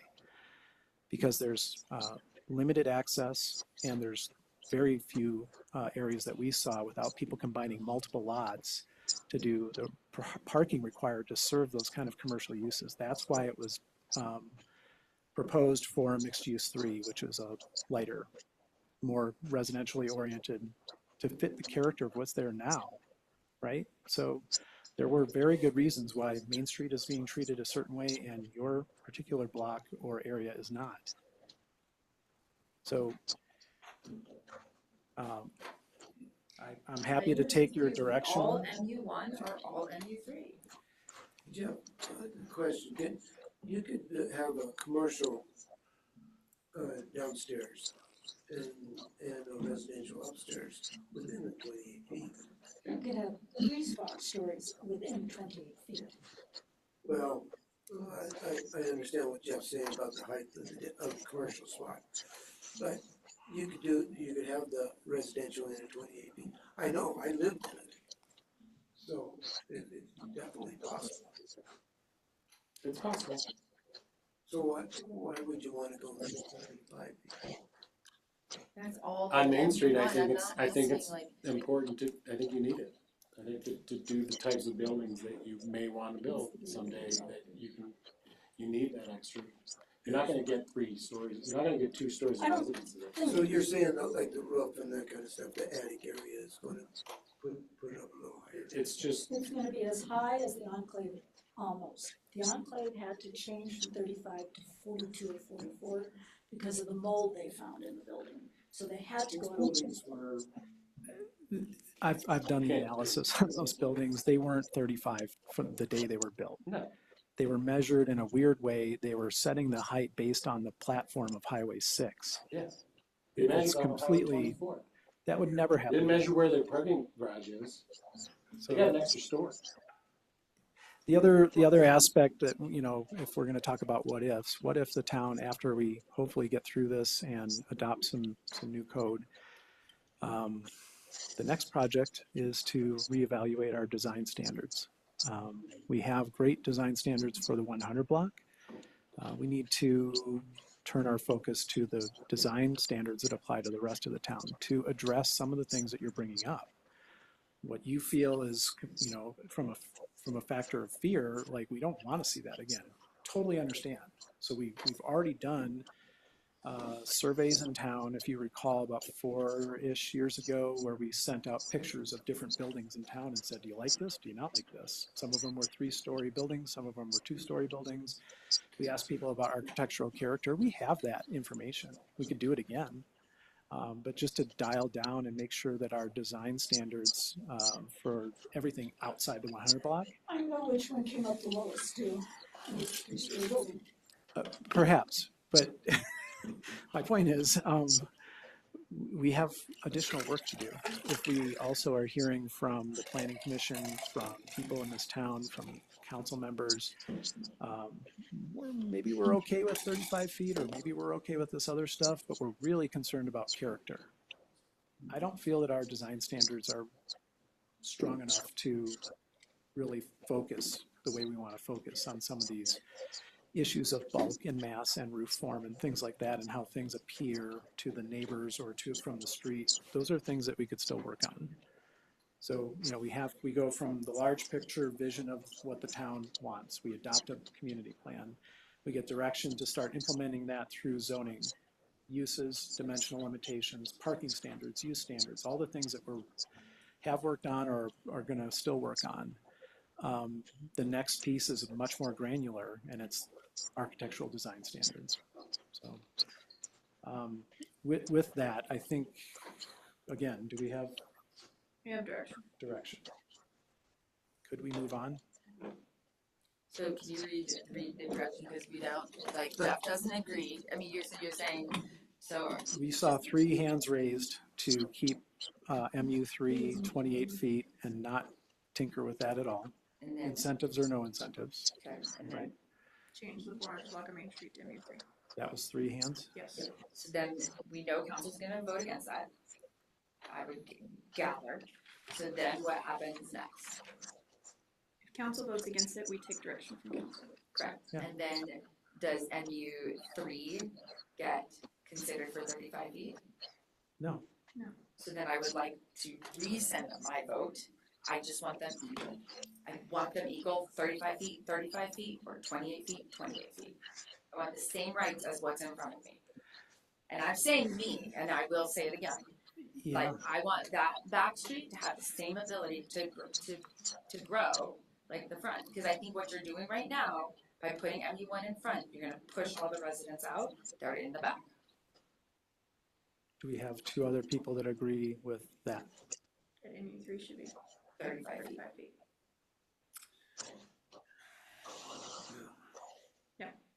No.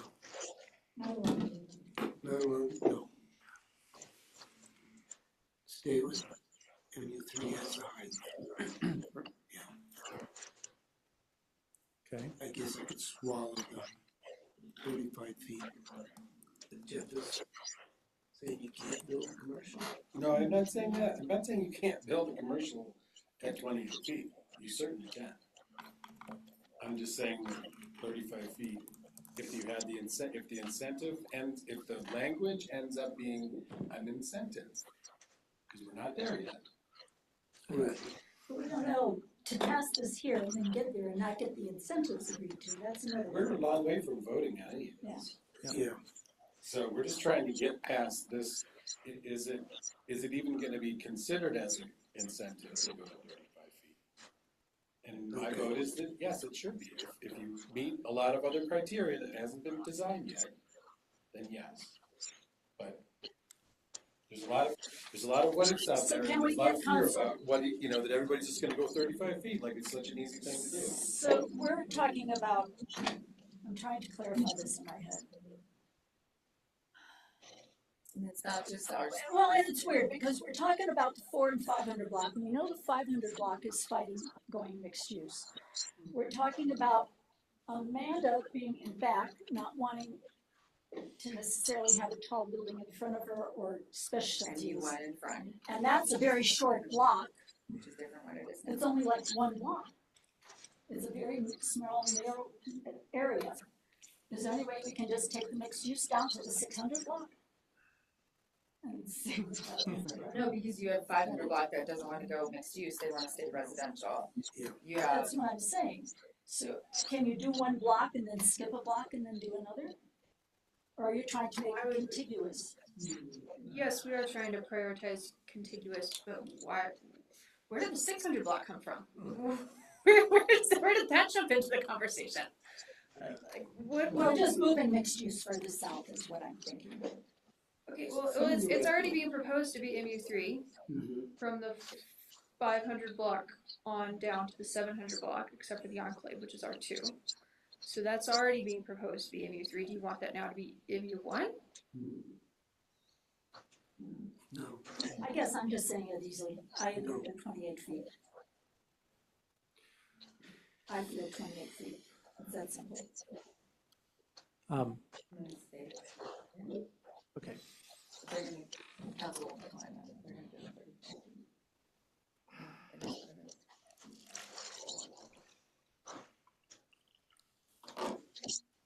Okay, where are we at? Section is 28 feet, 400 block of Main Street, the MU3. Okay, On the riverside only, not the other side, riverside. Okay. Cause the other side is already like downtown, like it's already zoned that if you look at the zoning map now. They're already split riverside and downside. Yeah. Yeah.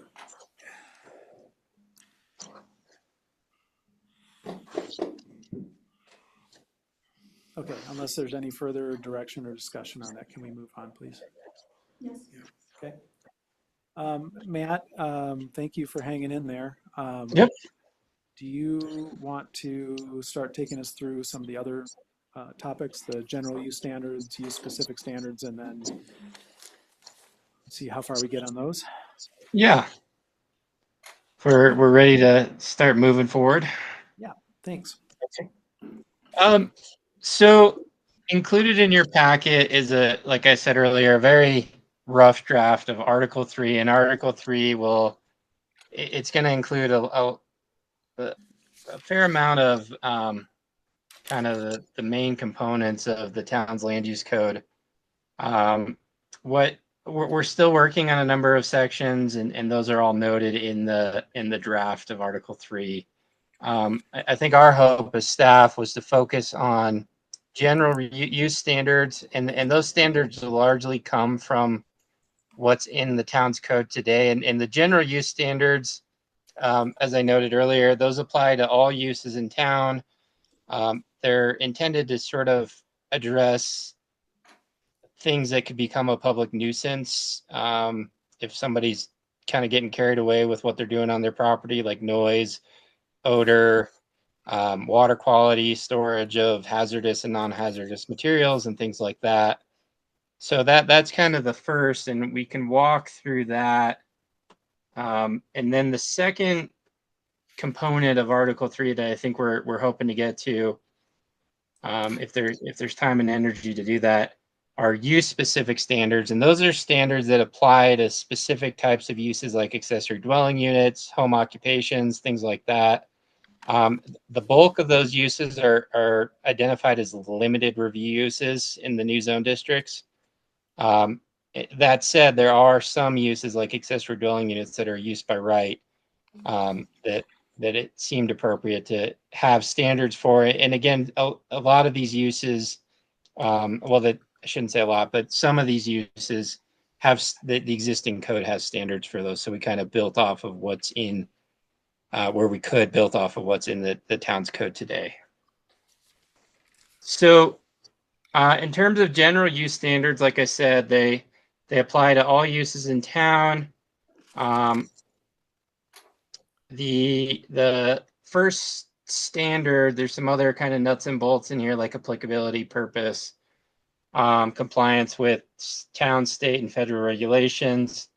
But the first standard addresses noise. And the state of Colorado, there's a statute, it's called the Noise Abatement Statute, that a lot of communities just defer to in terms of maximum allowed noise for different types of land uses. So that's kind of the direction we're recommending with the noise standards. I will note the existing noise standards that the town's code has I think they only apply to mixed use and commercial industrial. Or do I have that wrong? Yes, I believe they apply to the whole town. Okay. I know what it is. There's 1 decibel range that applies to all uses in town, whereas the state statute has different ranges based on whether you're a residential use, an industrial use, or a commercial use. So the state statute, I think, has a bit more flexibility. And if I understand Minturn's a home rule town, so you guys have a little more flexibility in terms of whether or not you comply with state statute. But I think ultimately the point I'm trying to make is kind of staff is recommending that move away from what's in the code today and really rely on the state statute. Madison, what is the decibels that we have? 55. Pardon? 55 decibels. That's between the hours of 7 p.m. and 7 a.m. So nighttime is lower. During the daytime, it's 60 decibels, measured at the property line. Matt, could I ask a favor, please? Yep. Since we don't know what is in the state statutes, is there any way we can get copies of it? Yeah, we can do that. At least that might answer some, might go with this. Then we'd understand what we're agreeing to rather than just say, yeah, go with the state statutes. That would be great. Okay.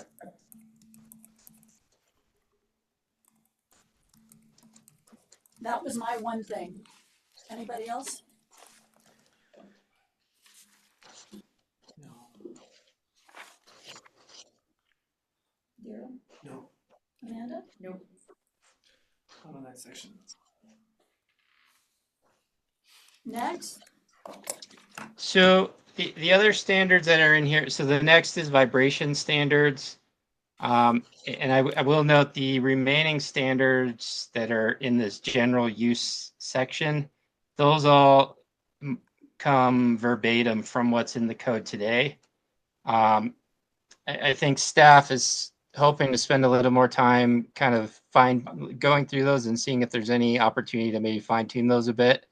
That said, if you all have any questions or comments regarding these, so there's, and I'll just walk through them quickly. There's vibration standards, standards related to air quality, smoke, and particulate standards. So kind of land uses that might emit things into the air.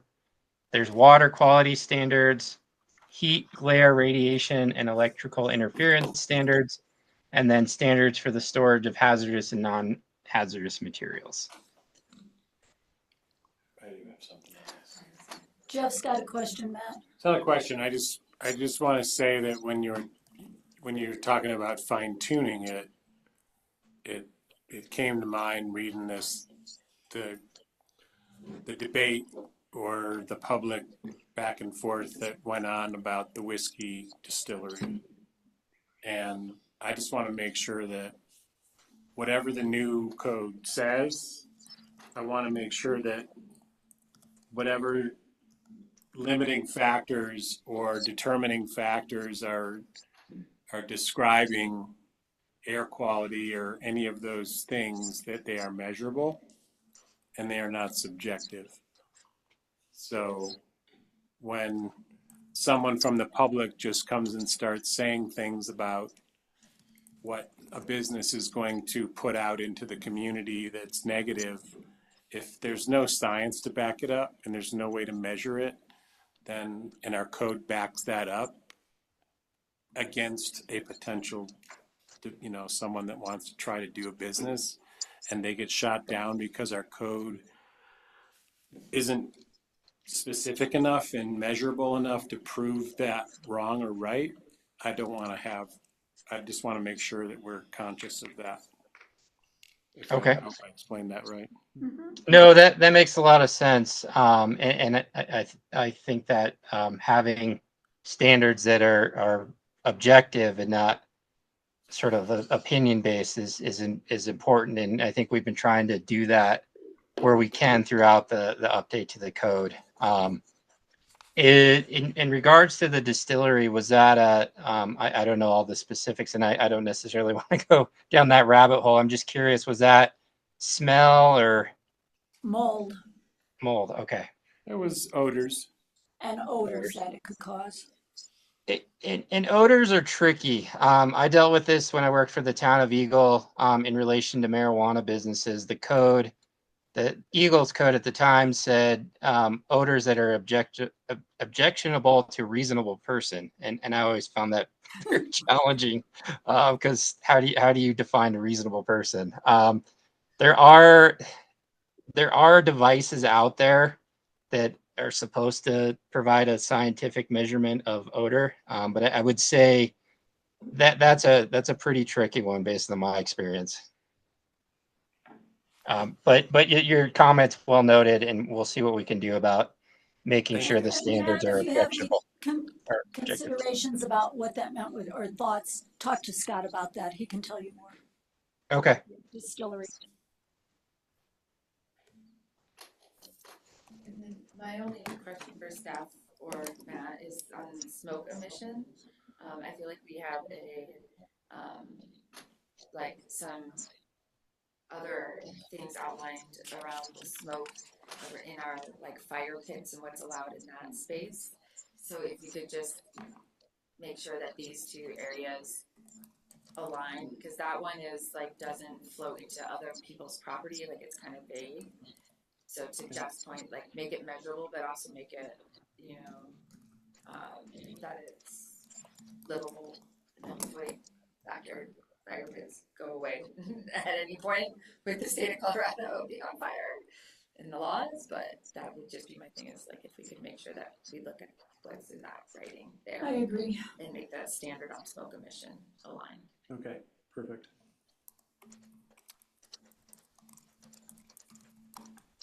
What is the Ringelmann chart?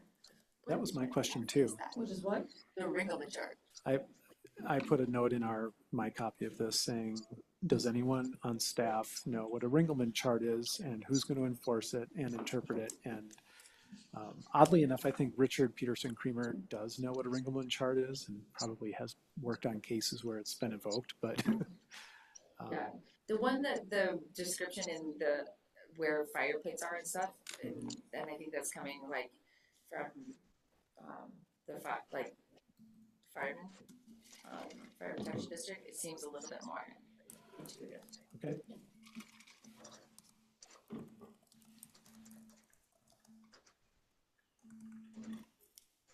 Okay, Matt?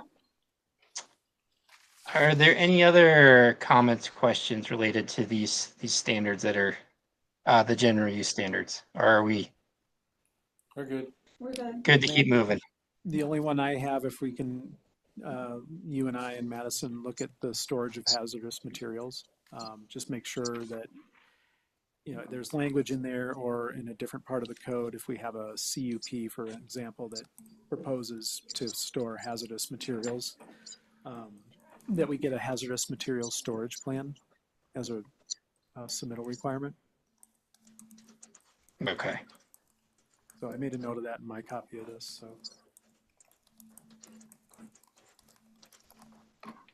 Okay.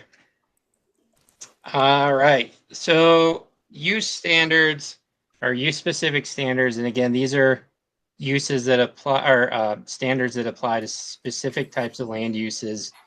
And I think maybe the best approach, I don't know if you guys want to walk through each of these or if there's any that are you've had an opportunity to flag as uses you'd like to talk about, but we could certainly walk through these if that's the preferred approach. I think I'll take direction from the Planning Commission in terms of how you want to proceed. I'd like to talk a little about accessory dwelling.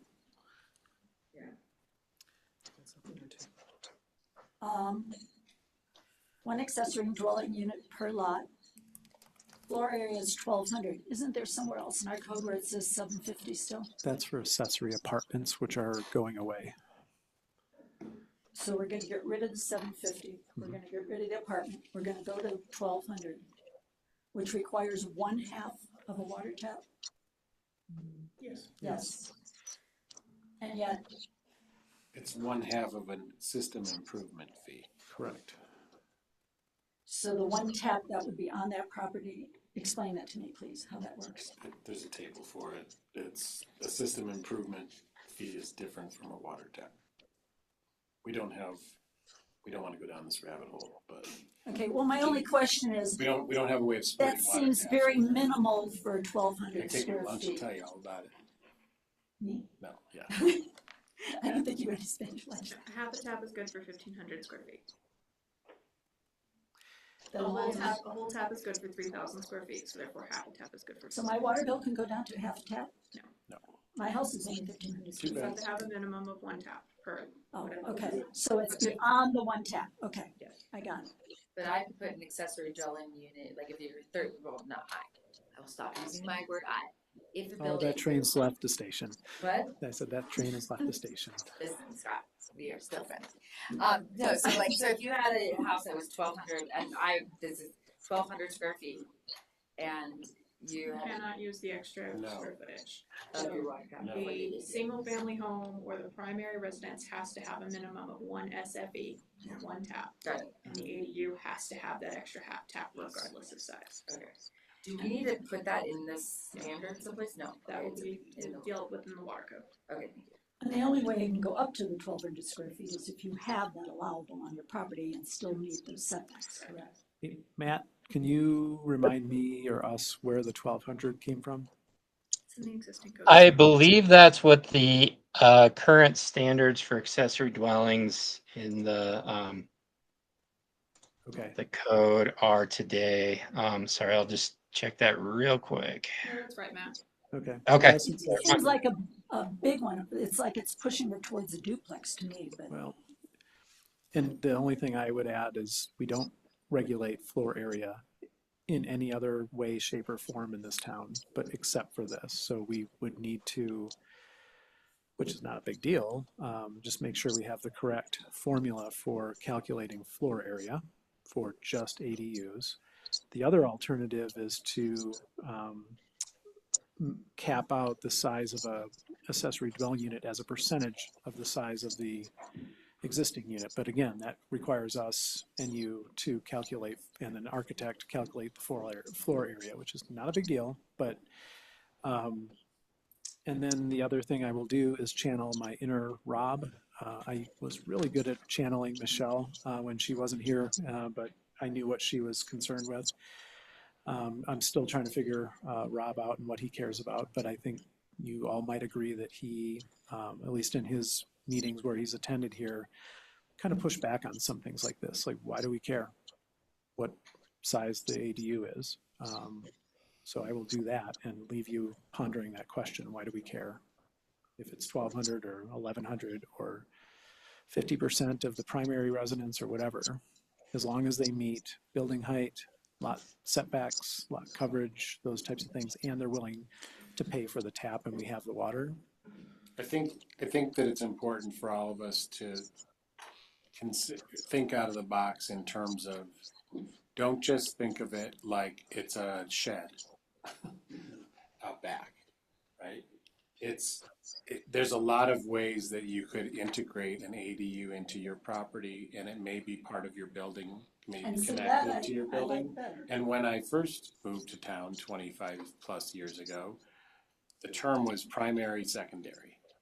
You had primary, especially in Singletree and in some of the other developments. You had a primary residence, and then you built a lock-off or a secondary unit that was attached to the house. You could probably call that a duplex, but it was, the primary residence was 75, taking up maybe 75% of the lot coverage allowable.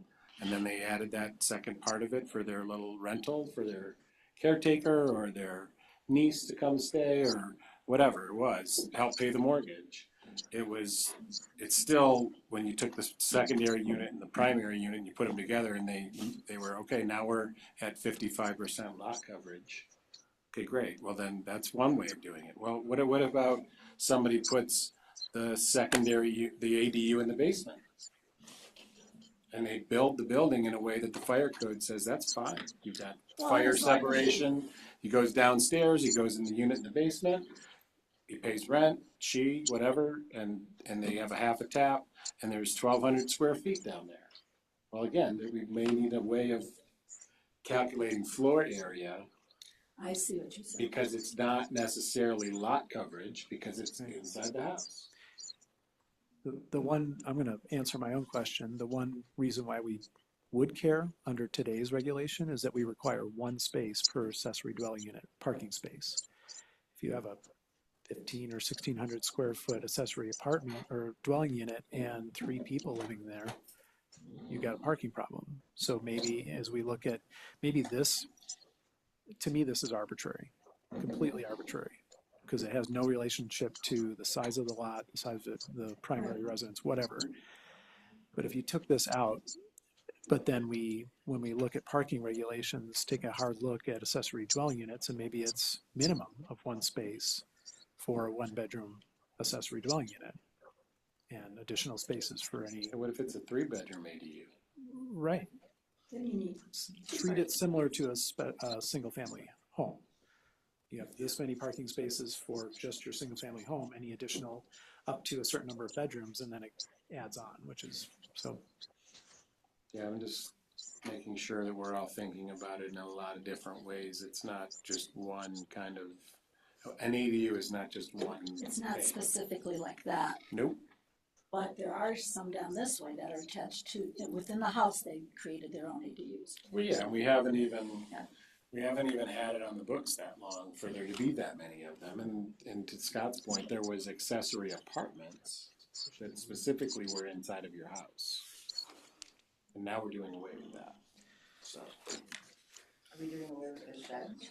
No, we're just doing away with the term accessory apartment, which was, you could have an accessory apartment that was up to 750 square feet, and it sounds like we're doing away with that now, so that is a non-issue. I was just asking Madison if she recalled what Pete's square footage was on his accessory dwelling unit, and we think it was right up to the 1,200 square foot limit. Probably. Is there any way we can discourage these from becoming short-term rentals? No. No. No, because we have a short-term rental other than the residency requirement. I don't know how that would apply to the accessory dwelling unit, though. Well, Scott, to that question, and I don't know the legal aspects of this, but I would think if you wanted to prohibit ADUs from being used as a short-term rental, that could be a standard that's included in this section that's more or less explicitly states that an accessory dwelling unit cannot be used, or it has to be rented for, Right. you know. Minimum 6-month lease or. Yeah. You're right, Nat. Fair Play actually has that same regulation. with that. But I think my blurting out no was more just politically. I don't know if there's support for that. I think because I've heard council say numerous times, like, we have our short-term requirements, and we're not even close to our limit on permits for short-term rental. So I don't know. What? That just seems to me to be common sense to make it that way so that we do keep it for locals to rent. Unless you want more short-term rentals to help balance out your heads and beds and your economy, which is what I've heard from council numerous times, every time it's come up. What's more? Yeah. So are we really trying to keep employees here then? I mean, if we're not I willing hear to you. do I'm- something like that, when all we're talking about is employee housing, which really doesn't exist at a price most employees can afford, it's more your upper level of employees. Why wouldn't they want to do that? Well, my recollection of the process that we went through years ago to get ADUs on the books in the first place was to promote employee housing, Correct. period. It was definitely not angled towards tax dollars. I think we would be happy to, draft a criteria or standard for accessory dwelling units and propose that. Yeah, I think it's worth the conversation. And Okay. Since we're moving forward, I think that would be a good idea. Okay. The other consideration I would throw out there, and I'm not saying that it's not a bad idea to not allow ADUs to be short-term rentals, is an ADU is, for many people is supplemental income so they can afford to live in wherever they want to live in Colorado, and a short-term rental, having that option could maybe make it more feasible for more people to afford a mortgage. But I do understand the argument that ADUs, they're intended for long-term residents. So I just wanted to throw that out. I mean, that's kind of the part of the whole short-term rental debate. What are the pros and cons? And I just wanted to note that if they were allowed for short-term rentals, it might open the door for more people to be able to afford to live in Minturn potentially. I agree. Anybody else have anything? No. So just on that point, do you want us to draft a proposed standard that says they can't be used for short-term rental? I would. I would. Okay. That would be one of those items we would obviously highlight in a session with council and go get direction Well, I from. think it was almost mentioned the other night. In discussion, I think it was brought up at one point. It was. And I know that people that want It was discussed. employee housing here have short-term rentals in their ADUs. So I tend to think it would be a good idea that we get that cleared up. Yeah, because I feel like they discussed incentivizing ADUs for long-term, for like employee, like. Right. That was the discussion more so. Right. How do we incentivize more ADUs for work housing? Right. So. But to what Lynn's alluding to, any existing ADUs that exist as short-term rentals today, I believe would be grandfathered in. Right. But to your point, Madison, aren't all short-term rental licenses, they're reviewable every year? You don't just automatically get renewed next year. That's true. So the politics of the town could change, and you could get a license today, maybe you can't get one tomorrow. And perhaps that would help our employee housing. Good. I Or it think could help the other part of that tax discussion families. was incentivizing ADUs if they're affordable, if they're deed restricted, not just if they're just not short-term. But it's also, it goes without saying that a deed restricted affordable housing unit couldn't be short-term rented. That's in our books today. So it's got just a technical comment. I don't think an ADU could be deed restricted because you can't sell it. You can't sell it. Well, So it'd have to be rent capped. I think that's what we were talking about, but you're right. Oh, okay. I hear you. It was Sorry, it didn't was mean to get more- overly technical. Well, no, you can deed restrict a ADU, so it's resident only, and that's also what we were talking about. Oh, okay. So, okay. But it sounds like the planning commission would like us to dream up a standard, one sentence. Yes, please. Accessory dwelling Yes, units please. cannot be short-term rented. Everybody? Yes. Absolutely. Absolutely. 5.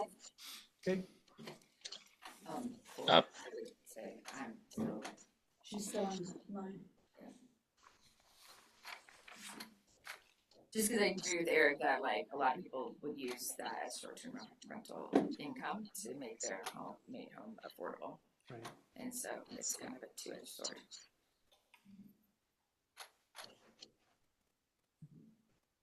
The other thing I've heard lately Yeah. from different people who do property management is that short-term rentals are going downhill, so who knows?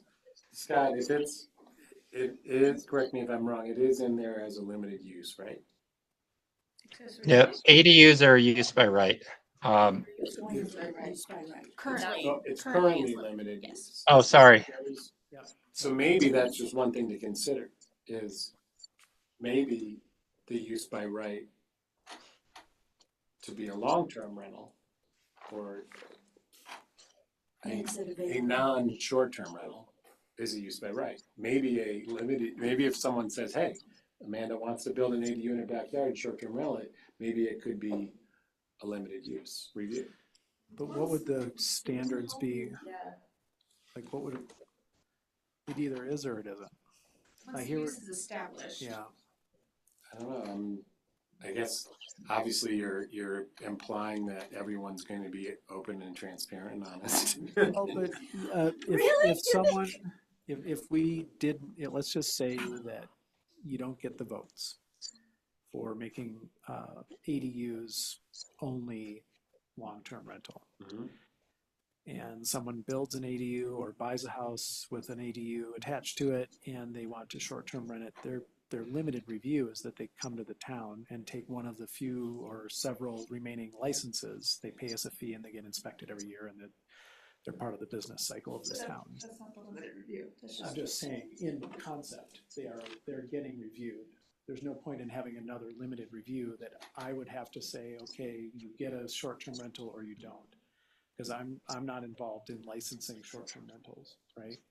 So there is a process, so to speak, or Cindy's reviewing she's inspecting the unit and they're paying us a fee and they're, right? So I hear you, I'm just not sure practically why we would need another level of review. What would be gained from that? I guess just trying to create an avenue where someone, I mean, the ordinance, or if it gets written where an ADU cannot be short-term rental because of the way we write the code, Right. then it's a non-issue. But if, I'm just trying to find a way, I guess, where there still could be a process. If it's either black and white, obviously, it's a yay or a nay, or I don't know if there's a way to have it a maybe, I guess is what I'm getting at. And also, by the same token, an ADU doesn't necessarily have to be rented. It could be for my son who comes back from college and needs a place to live. Right. And I'm just letting him live there, right? But I don't want him in my Short-term. house, right? So What? he's out in the shed. I don't know. I don't consider that a shed. I'm just saying, like, the one I would build him would be a shed. Well, yeah. Let's move on. Let's move on. Let's go for trying to restrict it. Correct? Or are you changing your mind? No, he's going to try to write the language that it can't be short-term rental. I'm envisioning one sentence that says short-term rent or accessory dwelling units may not also be short-term Just rentals, period. Fly it up the flagpole and see how many people shoot at it. I mean, if we really want something that someone might be able to live in that works here, that seems like the logical decision. And the people still make money on it, and they're still gonna make a few $1,000s a month on it, because that's what a one-bedroom's going for. But to be devil's advocate, that prior to short-term rentals and Airbnb, there was a big market for people that would rent like their homes on weekend basis. Like they had a monthly, like it was considered long term, so they would have a lease. They would rent and they would advertise down November and rent. And so there's always a way around having somebody long term employee in the place as like a worker in the ADU. Oh, there's always ways to get around everything. There's a place in town that one person rented and then sub-rented it. So it looked like it was long-term, but it really was short-term. Yeah, there's always ways. So let's see what they say. They do. I mean, it's a chance. Okay, anybody else have anything? What's next, Matt? Before we move on from ADUs, was there any interest in exploring modifications to the size limitation of 1,200 square feet, or leave it as is? I'm sorry if And I'm fine with it as is. It's gonna relate on the size of the property. Yeah. And if you have a 5,000 square foot home with the main house, it may even be hard to put a 1,200 square foot unit on it, but obviously it's possible if that's 1,200 square feet. I'm okay with it. Anybody else have anything on it? And this is the maximum, right? Yes. Okay. Currently, yes, that's the maximum size. Okay. I mean, that can be a 2-bedroom house, right, Matt? Amanda? Oh, it is a 2. Well, it could be a 3-bedroom house like ours That's what I'm saying, too. Yeah. with 2 bathrooms. Mine's 1340 and it's a 3-bedroom. Mine's 13.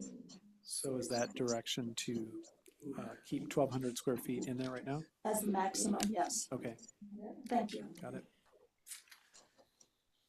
And only Okay. if there's some other need for you to calculate floor area for some reason that you can see. Well, we calculate floor area for every water tap application, every new building permit, and we need to make sure that our definitions between chapters line up, because I don't think, or that's the only place we have a definition for floor area. Yeah. Right. Okay. Are we ready to move on? Yes, sir. Okay. And before we move on, Scott brought up parking, and I forgot to mention this earlier. So the existing code for what I would call use standards, they do include like parking standards and sign standards for some of the different uses that are in the existing code. What we're recommending is that anything related to parking and or signage be incorporated and consolidated in there'll be new sections in the updated code that are specific to signage, specific to parking. So again, all those standards would live in those the parking section or the signage section, rather than having kind of some random parking standards kind of sprinkled throughout the code or signage standards, if that makes sense. Yes. So I know parking is a consideration for many of these uses we'll be going through. Just keep in mind, we'll revisit these when we get into the parking section. Probably one of the more important sections. Yeah, it'll be a fun discussion. Parking always is. How about Right. adult uses? Yeah, we don't have. Adult uses. So this is one that the town does have some standards in the licensing section for adult uses. What I'm familiar with that I've seen in other codes, it are pages and pages of standards for these types of things. So we need to get together with the town attorney and kind of come up with a game plan for these types of standards. And so this is one that we'll bring back to you at a later time. We still need to kind of come up with a bit of a game plan for how to address this. Okay. Alternative energy production. This was a use that I believe the Planning Commission a number of years ago recommended be added. And it ended up as a limited review use in a number of the new zone districts.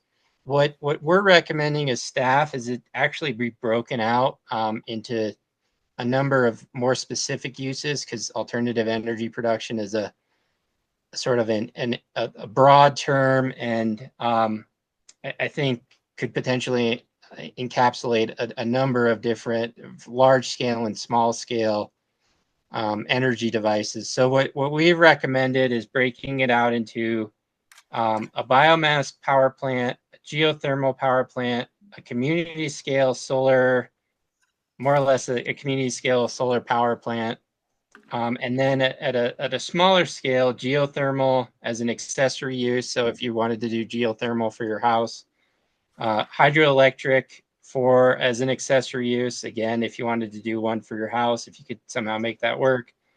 Solar energy system or PV system that's mounted to your roof or that's in your backyard. And then Matt, real quick, Yep. PV means photovoltaic. Yeah, sorry. What? Photovoltaic.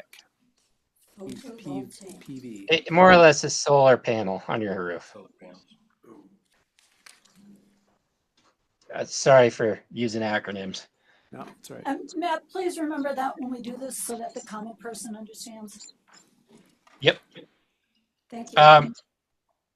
And then, so the last one that we're suggesting be that this alternative energy production use be broken down to is wind energy facilities, accessory. So this, when it says accessory, that means it's an accessory to a primary use on a property. So these would be, if you had a house on your property, this would be again a solar panels on your roof or a wind turbine to generate electricity for your house, things like that. We're not talking about large scale, like a new hydro electric power, a dam in Minturn that would produce power for Western Colorado, sort of thing.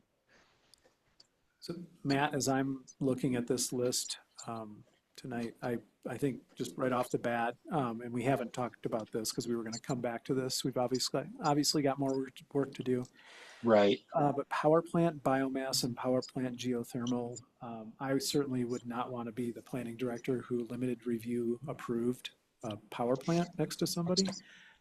So I'm thinking power plant, anything related to a power plant or a large scale community scale solar would be a conditional use. And we pull those out as separate items, just as a suggestion. I would agree with that. So would I.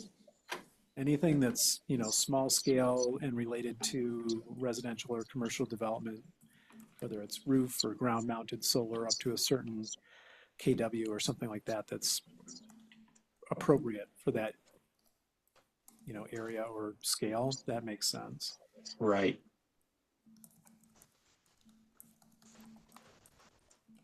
I understand they both fit under probably the blanket definition of an alternative energy, but maybe we can work on that. Yeah, I think somebody could put up a windmill over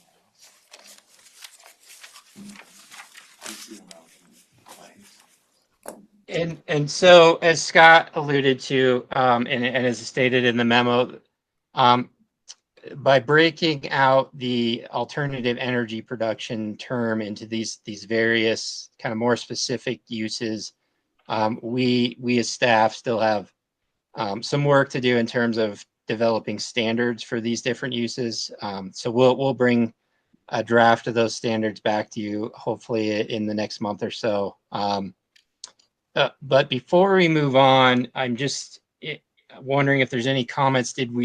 Are there any sort of alternative energy production type devices that are missing from this list that maybe we need to consider? The whiskey is geothermal, right? Or is it something else? They're talking about trying to do that, yeah. Okay, I just want to make sure that theirs was covered because they were talking about. And theirs is less geothermal and more taking waste heat from their operations and using it to maybe heat adjacent streets. Do we need a list, like, do we need to get a technical term from them so that we know it's covered? Yeah, we can do that. I'm guessing staff probably has like a more scientific term for what she's doing. Whiskey heating system. Okay. Can somebody explain wind energy facility accessory for me, please? Wind energy facility? What is a Have facility? you ever seen those like 300-foot wind towers in Iowa? That's what we're talking about. Windmill, or like you're going out like We're gonna Napa. energize this town. Just kidding. But this would not be your neighbor. No, these would be, I think my understanding and what I was hoping for as a, I don't know if anyone will ever do it, but Eagle County in their use table, they break it out into small and large scale solar, and they have micro scale wind. So literally a wind turbine that would, I don't know how big the blades are, but they're not huge. And they attach to a house and they stick up above the roof a little bit and they goes Sort of over. like solar just gets added to a house. Yeah. And And what is if the- anyone else has any other notion of those or any And experience have you seeing been there them, and heard one I didn't What? see one and around listened? what's that? I mean, I've had people tell me that windmills make a lot of noise. Is that true? Have you been listening to CNN again? No. Just kidding. No, I do Just not. kidding. I'm just kidding. I couldn't tell you. But at that scale, I'm sure. I doubt it. But we already have, we've already gone through the noise, we've already gone through the noise standard as a decibel. So then it would, yeah, okay, gotcha. Good idea, Nyla, thank you. I probably have hummingbirds that are above 55 decibels. Oh, That's for sure. Michelle, she's told me dead serious with a straight face that with our noise odometer reading, a bird has set us off over what are allowed. I mean, the trucks driving by set us off, us talking sets us off. Like, it is a completely unrealistic standard I to know. maintain. I'm pretty sure I speak at louder than 55. When I'm calm. It's just that would be a continuous situation, that's why I'm asking. Other things come and go, that would be continuous. We will look into it. Thank you. Matt, we have to go on a field trip to Iowa now. Yeah. Iowa? But Iowa, did they have the little ones that attach to houses? They definitely have a lot of big. They have big ones, yeah. I didn't see any in Illinois, no, I shouldn't say that. I saw one in Illinois in the middle of a cornfield. And they're pretty quiet. Animal boarding? All right. So animal boarding is a new use that is proposed for the makerspace, or what's currently Grouse Creek. I believe that's the only new zone district where this would be allowed. And the idea is that this would be, I guess for lack of a better term, like a doggy daycare facility, those sorts of facilities that would allow somebody to drop their animal off and have it looked after while they're out of town or out doing errands during the day, or whatever scenario they're doing, and need to have somebody look after their animal. And so the standards that have been developed here are largely aimed at trying to reduce or mitigate impacts from noise and odor. So in terms of location, an animal boarding facility has to be entirely within an enclosed building. The only exception to that is an outdoor animal run. And then there's standards for an outdoor animal run if somebody had one, that says it has to be screened with an opaque fence or wall that's at least 6 feet high, to ensure that animals don't jump over it, and that has to be in the rear or side yard of the property. The idea there trying to again limit impacts by putting it to the side or rear of if there's a building on the property, kind of trying to tuck it away. Odor, and this may go to the comment about making standards objective. This tries to address foul and or offensive odor that might emanate beyond the boundaries of the property. Trying to address if somebody's not doing a good job cleaning up after the animals. That's kind of the intent of that standard, to make sure it doesn't become a problem. And then hours of operation.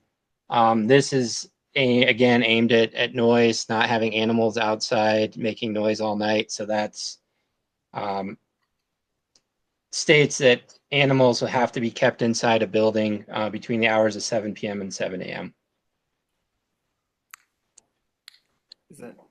Sorry, this might be truly old. That just sounds my dog needs to go outside at a certain time. Like he's not allowed to go outside at the boarding center past 7 p.m. to go to the bathroom. No, they are within their kennels. At least that's how my vet does it. So that would be similar. My question is there a boarding tax fee that we collect? That's something we should look into. I mean, if you rent a bed in a hotel, you pay a fee, right? Huh, short-term rental for dogs. I mean, in this town, they can make a fortune. So the other question is, do you have to put in the standard that they have to have licensure to run an animal boarding? I mean, that's state license. That's a great suggestion. Absolutely. Matt, do you know about that, or do you have any thoughts? I do not. I have to admit I don't have a pet, so I'm far from an expert on this. But yeah, I think that's a great suggestion. If we can look into that and see if there's a state licensing process, because I mean we require that that's required for daycare, like for people. So we can certainly add that if it's something that's required. And then the other question is like, are we gonna define boarding as, like you're saying doggy daycare, so if they're day boarding and night boarding, correct? Do we need to clearly articulate that it's both day and night boarding? Both require state licensing. There is a state license for that. Yeah. And I think some of the state license actually dictate some of the things that you're seeing on here for like outdoor animal run. I think I may have different, we may want to just verify like if there's animals to be left in an outdoor animal run. I think the state license has minimum requirements for that run. Maybe just want to sync it. Or just reference that they have to have a valid state license and then the areas that are covered under the license. It's meet all state requirements. Yeah, it meets all state requirements. Is there a time period? 1 day, 30 days, 90 days? I don't think it's under the licensing, but yeah, I don't think it is. I only know this because I live next to boarding. Oh.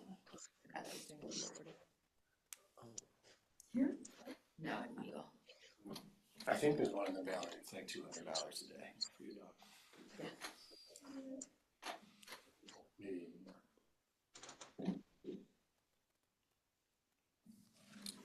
Animal hospital, isn't that currently allowed or not anymore? So I'm sorry, are we done with animal boarding? Yes. Yep. Okay. So in looking at the uses that are allowed in the new zone districts and what's in the code today, we noted as staff that there's no allowance for a vet clinic or an animal hospital in either the existing or proposed zone districts. So we thought that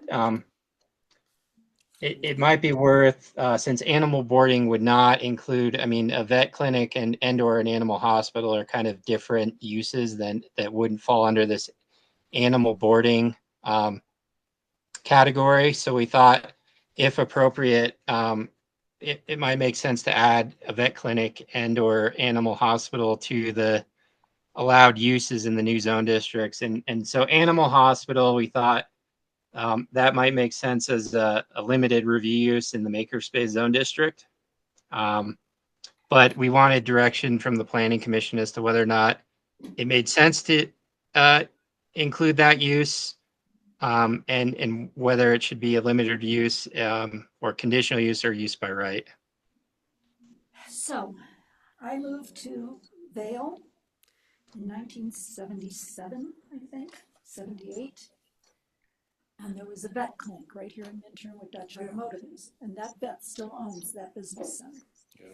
But he had to retire due to health issues. That was Dr. Steve. Mm-hmm. Yep, yeah. And Matt was here until he retired. We took our dogs. So it was probably 35 Steve's years. Dog and Cat Repair. The gentleman who was here that night, yes. And that was here for at least 35 years in that space. In the space where Dutch's, yeah, but where his office is, the corner space. And then it went back, and there were boarding kennels. And at one time, the Humane Society was down. That's where they took their dogs and kept them until, and hopefully adopted them out. I got a cat from there. So that's pretty much that side of the building that one row was Sue's. So it combined a hospital, a vet, a boarding, all of that. Right. It wasn't separated like this, but it was there. And I don't know if that was under conditional use or not back then. It seems appropriate there, and it seems appropriate Southtown in the 1000 block down where the trading post and Jerry Sibley Plumbing is and all of that. That seems like an appropriate Jerry Sibley place. Plumbing's building, yeah, it would be good. I hate to lose the trading post, but that Sibley Plumbing would be a great place. And it would be kept very busy in this town. So we should move forward and add that and define it and add standards? Yeah. Okay. Yes. So is that an animal hospital or All vet the clinic? All the of above? Okay. My current vet has all of the above, and she's in Avon. They have the rent outside, they have everything. It's a gold mine. Yeah. Automotive detail shop, we have that. Do we not? Yeah, is there any change to what we have today? I have a question on this, to maybe broaden it to not just automotive, but also small engine. Like, the tool clinic. So this is just a detail shop, so wash, wax, Oh, Prim. this is not repairs. not repairs. Okay, never mind. Detail my lawnmower then. If I had one, because if I had a space for it. Or a girl. Yeah, okay. You can get a shed. Might be good, yeah. Bed and breakfast? Yeah, okay. So bed and breakfast, a number of these standards come from the existing code, specifically the one related to character that states that if you use a single family home for a bed and breakfast, it can't it still has to kind of look and feel like a home and not a hotel. Second is the number of guest rooms. The existing code limits the number of guest rooms or guest units to a max of 4. I know at the staff level, we've talked about this and don't really know if there's any magic to the number of 4. Other codes I'm familiar with, I think, allow up to 6 rooms. Again, I think there's a kind of an upper limit where it makes sense to cap the number of guest rooms so that it doesn't turn into a hotel. Well, so it relates to parking. Right. That would be dealt with elsewhere, right? Is there not They one might- bed and breakfast in town, and how many rooms do they have? I don't know, but I'm just saying that if you were proposing a bed and breakfast, you, They have 8, okay. and I don't know that they have the parking for that, and we don't do any of that. The inn is an inn, it's commercial accommodations, it's not bed and breakfast.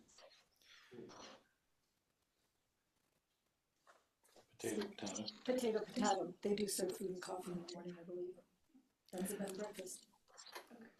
So we have to clarify definition probably. Yeah. So Matt, can you go through the rest of them? And then I do want to circle back to talk about the number of guests, because it's another one that I feel is pretty arbitrary.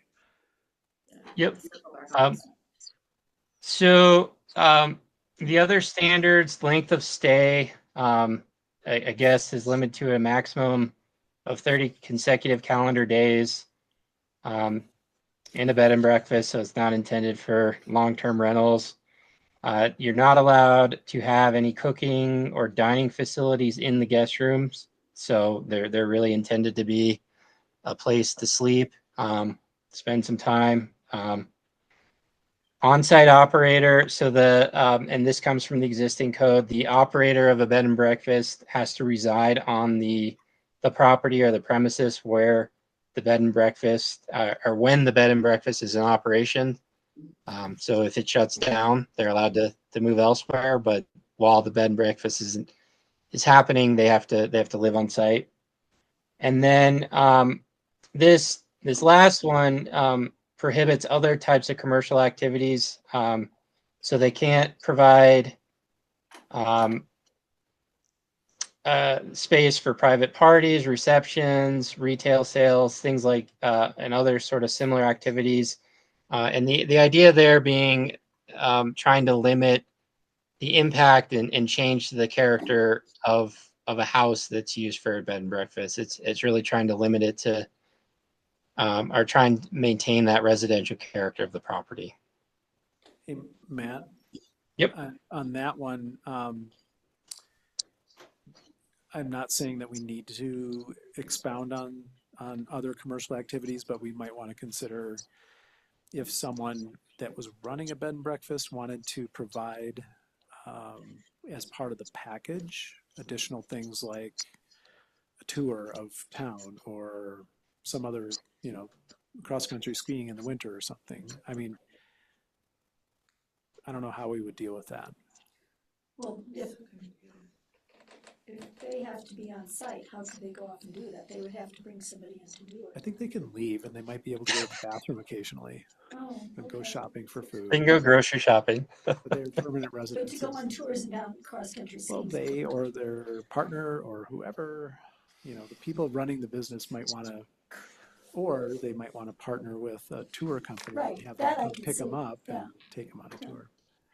Could we get a definition for inn and bed and breakfast? Because if you're saying a bed and breakfast and he's saying no cooking in the rooms, you would have to have a central room for breakfast.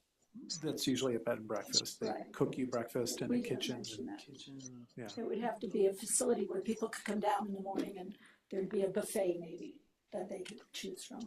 But your point is well taken. We need to make sure that's captured in the definition if it isn't already. But to say it's bed and breakfast and then allow no cooking doesn't work, so. Just in the individual rooms. Right. It's not, you get a bed and you cook your own breakfast. Right. But for guests, and I don't, if you guys are getting tired and we want to move on, we can just leave it the way it is and move on. I don't know what the, Well, we're in here, is that under conditional use or under zone by, use by right? So bed and breakfast is a limited use. Pardon? It's limited use for MU 3 and MU 1. That's where I don't see what you're calling what's in MU 1 already. What did you just call that? Special accommodations. Is that, but I don't see that in MU 1 at all, so that would be then grandfathered in. Or am I missing it?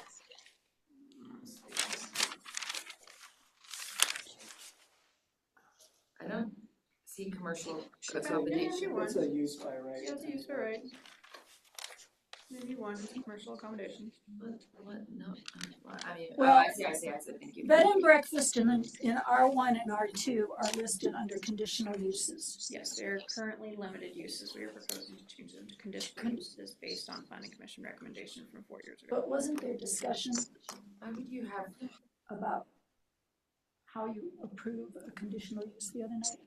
There was, I pointed out that you can't not issue a conditional use permit just because a neighbor comes out and says they don't like it. There have to be findings involved in order to either approve it or it did not meet the findings, so therefore you cannot approve it. So which use were they talking about not using, limited? No, they were talking, the context of that was in relation to triplex, like using a conditional use. It's just a building. This is a business. A conditional use for a business is appropriate. A conditional use for a type of home is not. Because once the home is built, it's there. Right. We're not gonna make people tear it down. It's the use of it that's conditional. Right, we don't have to, we can either revoke their business license or we don't have to Right. have, allow them to continue with their business license. If you have a nice big house and all of a sudden go, guess what? You can turn your house, you wanna turn your house into a bed and breakfast tomorrow. It's gonna be a conditional use. And that's home business too. That's what's under them. Right. Okay. That's what's being proposed. Okay. can I ask clarification? 4 is good for me. Like, so we're gonna have standards for a bed and breakfast, Mhm. and then, I guess I'm sorry, I'm looking for I'm going down for the standards for the the Commercial accommodation, commercial accommodations. probably don't have We don't, standards. exactly, we don't have standards for commercial accommodations. So we're Because gonna, they're used by right. because they're used by right. But I'm confused as to why we have a bed and breakfast as a conditional use versus in the MU one as a conditional use versus, since the larger commercial accommodations, like, why would somebody put a bed and breakfast in when they can just go commercial accommodations are used by right and there's no standard for that? Good point. That might come from the fact that, oh no, it is.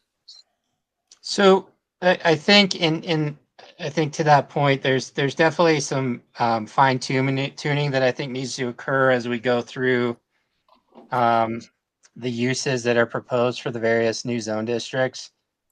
Some of those requiring a conditional use for a bed and breakfast in certain zone districts, I think that some of that stemmed from recommendations that the Planning Commission made a number of years ago. And so we tried when we were developing the new regulations for the new zone districts, we tried to as best we could incorporate those recommendations. So some of those recommendations, may not make sense anymore, or maybe just kind of how things came together with the new zone districts. We might need to rethink some of those.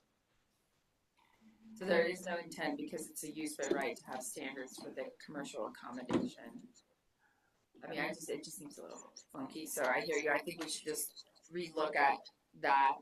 Like if there's any uses that build upon one another. I don't understand why you would, again, have a bed and breakfast as a conditional use, but then a use by right is something bigger, commercial accommodations. It seems like that should be opposite. Yeah, I would agree. But then bed and breakfast is conditional use on MU3 and MU2. Bed and breakfast, 102 also. yes, bed and breakfast per planning commission recommendation from 2021 was to make bed and breakfast a conditional use in all zone districts. Is limited review use in MU2. No, What? I said then I don't. I don't know either. So let's look at it and make sure that these are speaking before they go. So is the direction to more or less have bed and breakfast, if commercial accommodations are allowed in the zone district, treat bed and breakfast the same way? No. I don't know. I don't know I mean, Oh. I would rather just have bed and breakfast allowed for people, but not teasing. I'm totally teasing because that would be grandfathered in. But it just feels like there's conflict within the proposal and within the standards. The proposed zone uses and the standard that is on the screen.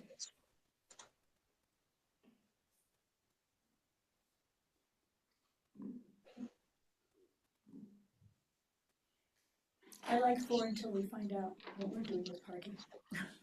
Over two. Fair enough.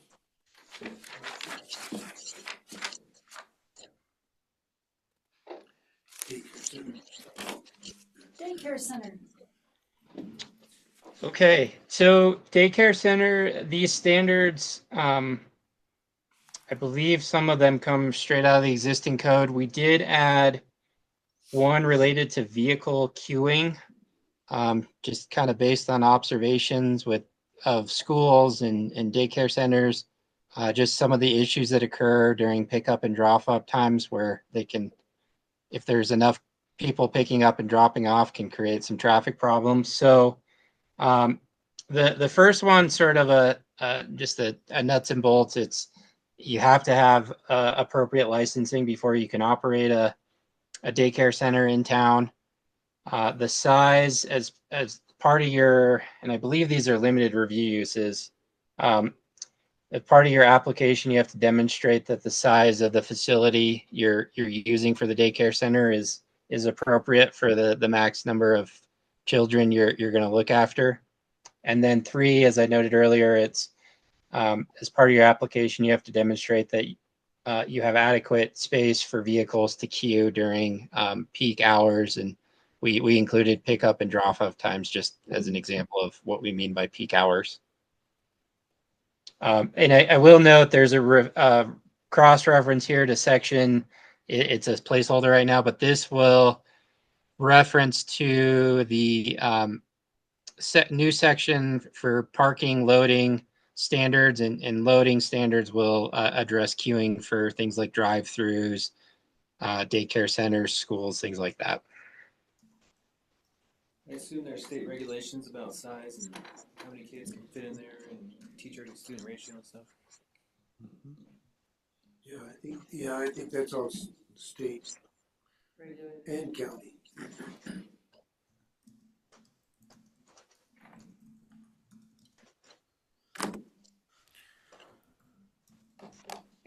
Okay. Drive through and drive up in establishments. So drive-through, drive-up establishments, we've incorporated some additional standards, and I'm drawing a blank on whether or not there are existing standards related to these. But the first one tries to address potential conflicts between where a drive-through facility is located, and if you have areas where you have customers who park and then come into your restaurant, if you have a drive-up restaurant or what a bank. So the idea is, and also to limit the impact of a drive-through window. So it would require a drive-through, drive-up window to be located on the side or rear of a principal building and accessed from an existing access point on the premises. Just trying to limit the number of curb cuts that a facility like this could potentially have. Second is the design, and this kind of goes to what I was talking about earlier. This standard states that the drive-through, drive-up facility needs to be designed so that pedestrians accessing the building, assuming there's a building that people need to get into on the property, aren't required to cross drive-through lanes.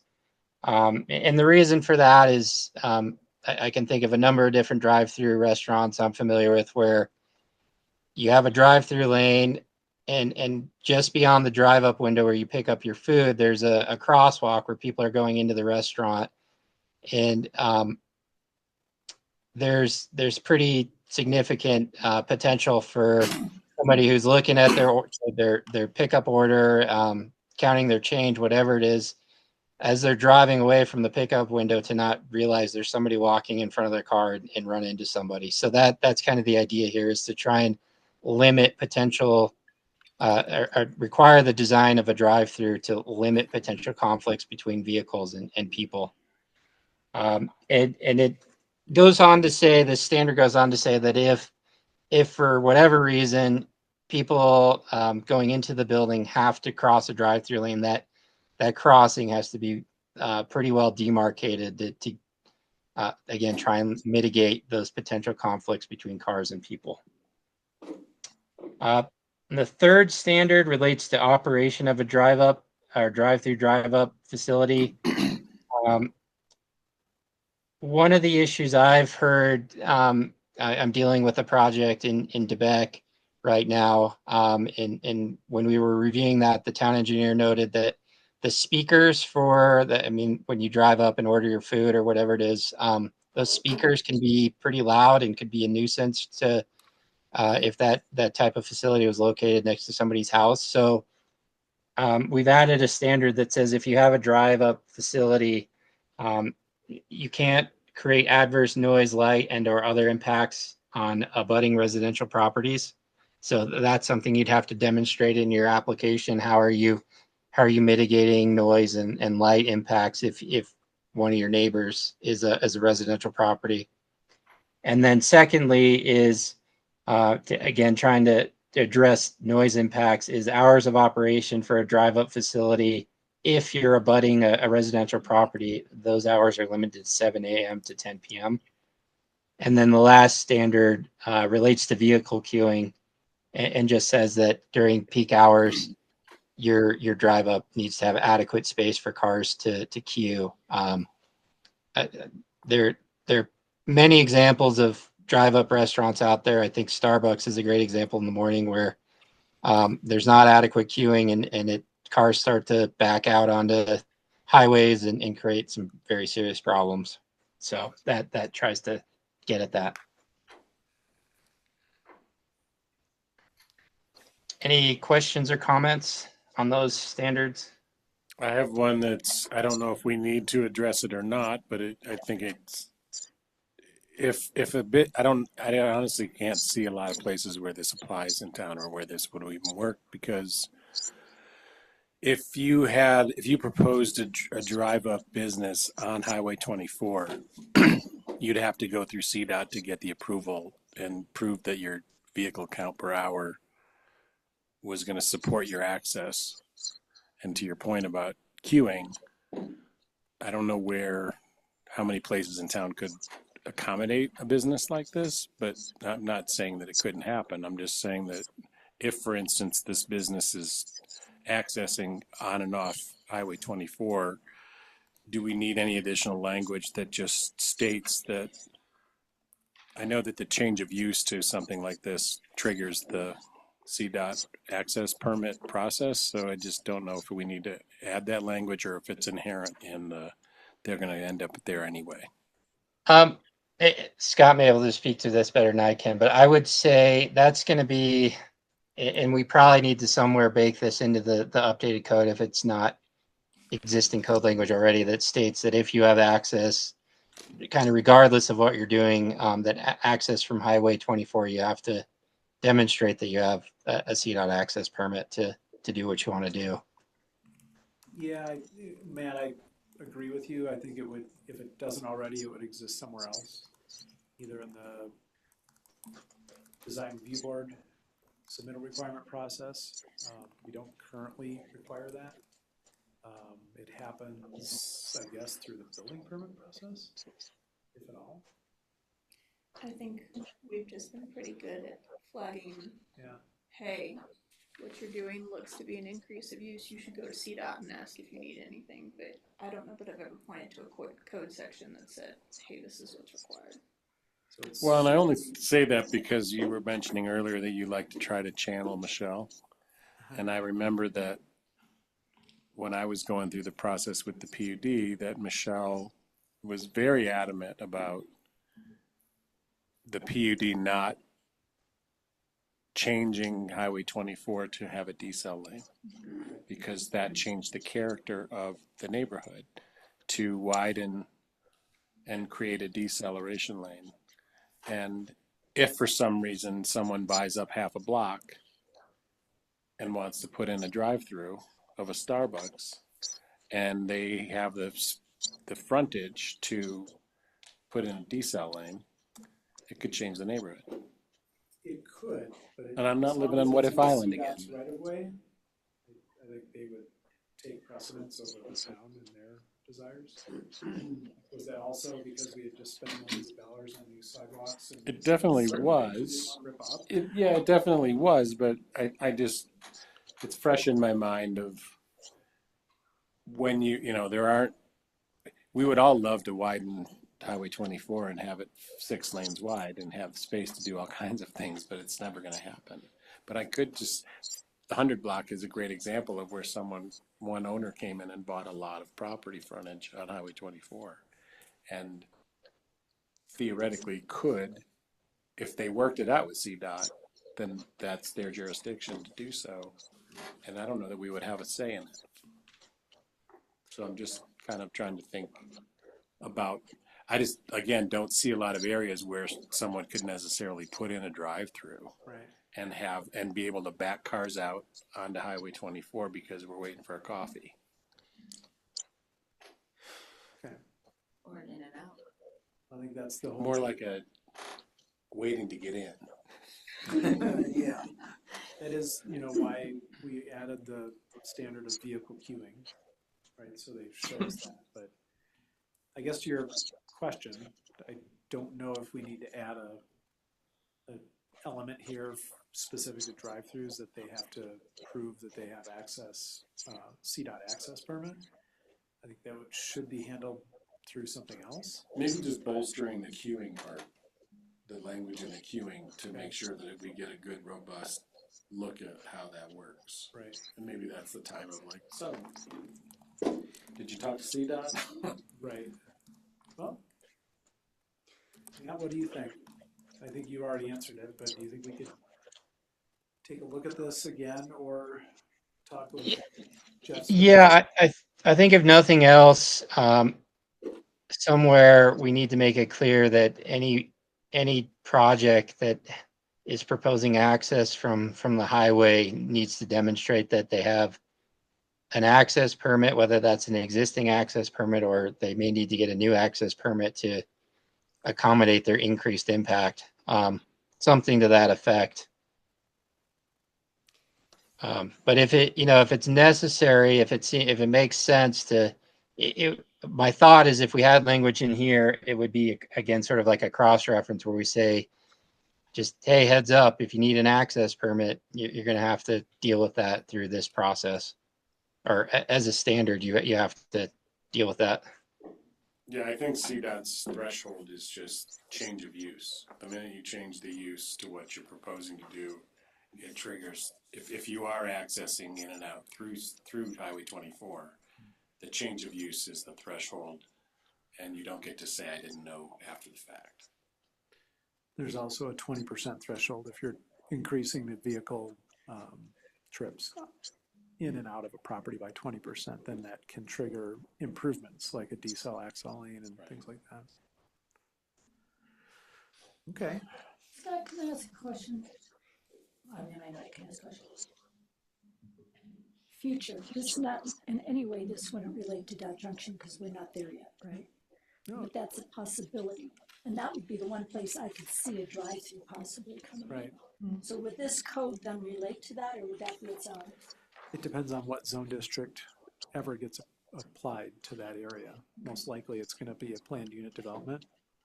So it Because the would, other place could maybe be the railroad yard if we were able to ever That would be get some of that. like a we coffee could, shack or something like that. Yeah. I guess if the PUD included a list of allowed uses or things like that that mirrored our code and or deferred specifically to our code and our standards, then yes. Does that make sense? If they said, we're going to create this PUD, but we're good with the town's use regulations and things like that, and we're going to adopt those as is, or we're going to just defer to those, they could do that. Or they could write their entirely own zone district standards and dimensional limitations and use standards. And Well, the reason I brought that up is, would that make any difference with the way we wrote this? It would not, I assume.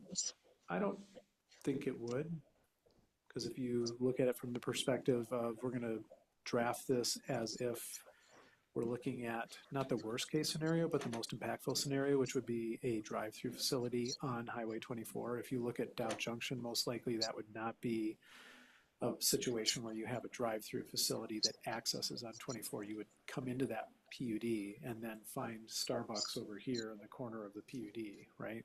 And drive through a parking lot to get there, which sounds awful. I don't think that sounds real great for Dow Junction, but just Might generate low tax dollars though. you never know what might happen in the future. So no, I don't think whatever you adopt with this will necessarily change that, or vice versa.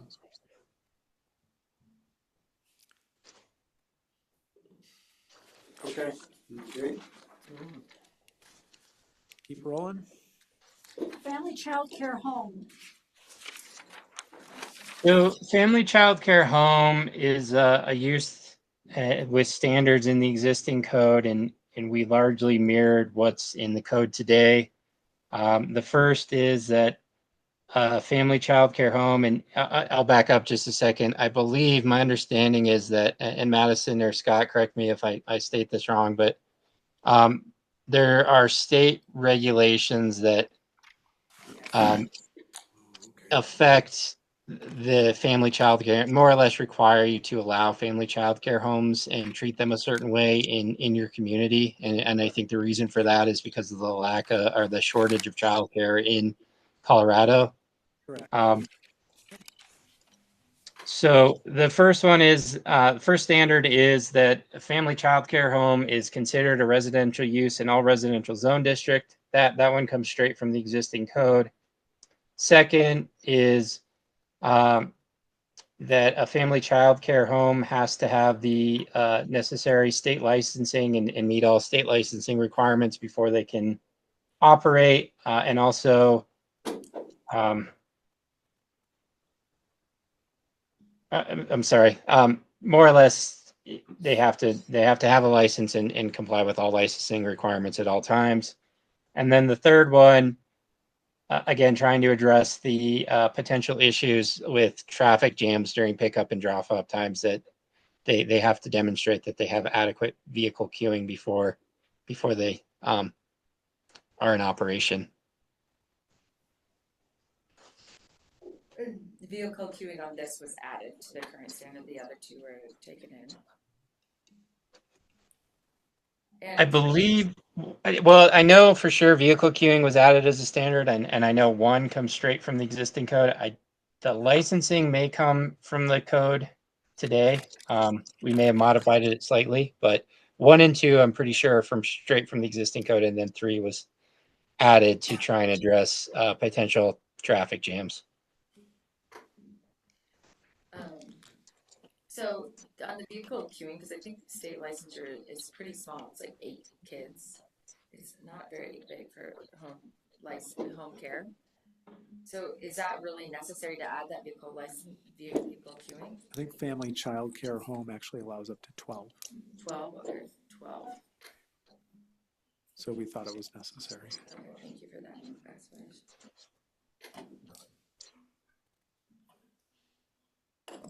And they could just assign, they don't have to have a pickup or drop off lane, they could just assign specific times to their, because we have a couple in town that do daycare. And so they could assign like pickup times. They could be like, they could say, okay, well, these families have pickup times at 8 to 8:30. They don't have to create the lane that we just discussed. That is not. Yeah, we're not proposing that, or even suggesting that people make improvements to the road. No. I just want to make sure they pick up. And I mean, it seems like it's explicit to me, but I just want to make sure. You bring up a really good point, though, and I don't know how this rubs up against state law, which is if we feel confident that we could require evidence that they have adequate queuing, that's on us to look at the street and their driveway or their front walkway or however the situation is. But could we also, as an alternative or as an addition to you must demonstrate adequate queuing, you can also provide us an operations plan or a drop-off pickup plan that gives, exactly, you know, such as, you know, time slots or whatever. Yeah. I don't know. I mean, that's it. Well, and some of these are like half days, so like they only do half day care versus full day. I mean, I just feel like this is a really important business for a lot of moms that stay home because childcare is so restricted in this valley. That a lot of moms do. They also do shared care. There's a lot out there in this space that probably would shock most people, and I don't want us to. It's already difficult, like finding care, and it would be a good to have that time yeah. sequence in there somehow. Yeah, like if you could do like or an operations plan, like half day, like full day, or you know, like that they have it. Right. So what I just wrote down was that we need to confirm by looking at the statute or getting with our town attorney, can we ask for this as part of their use? Correct. The other piece is like, are we expecting them as part of this? So if they have 3 parking spaces, do they always have to keep a parking space, like space?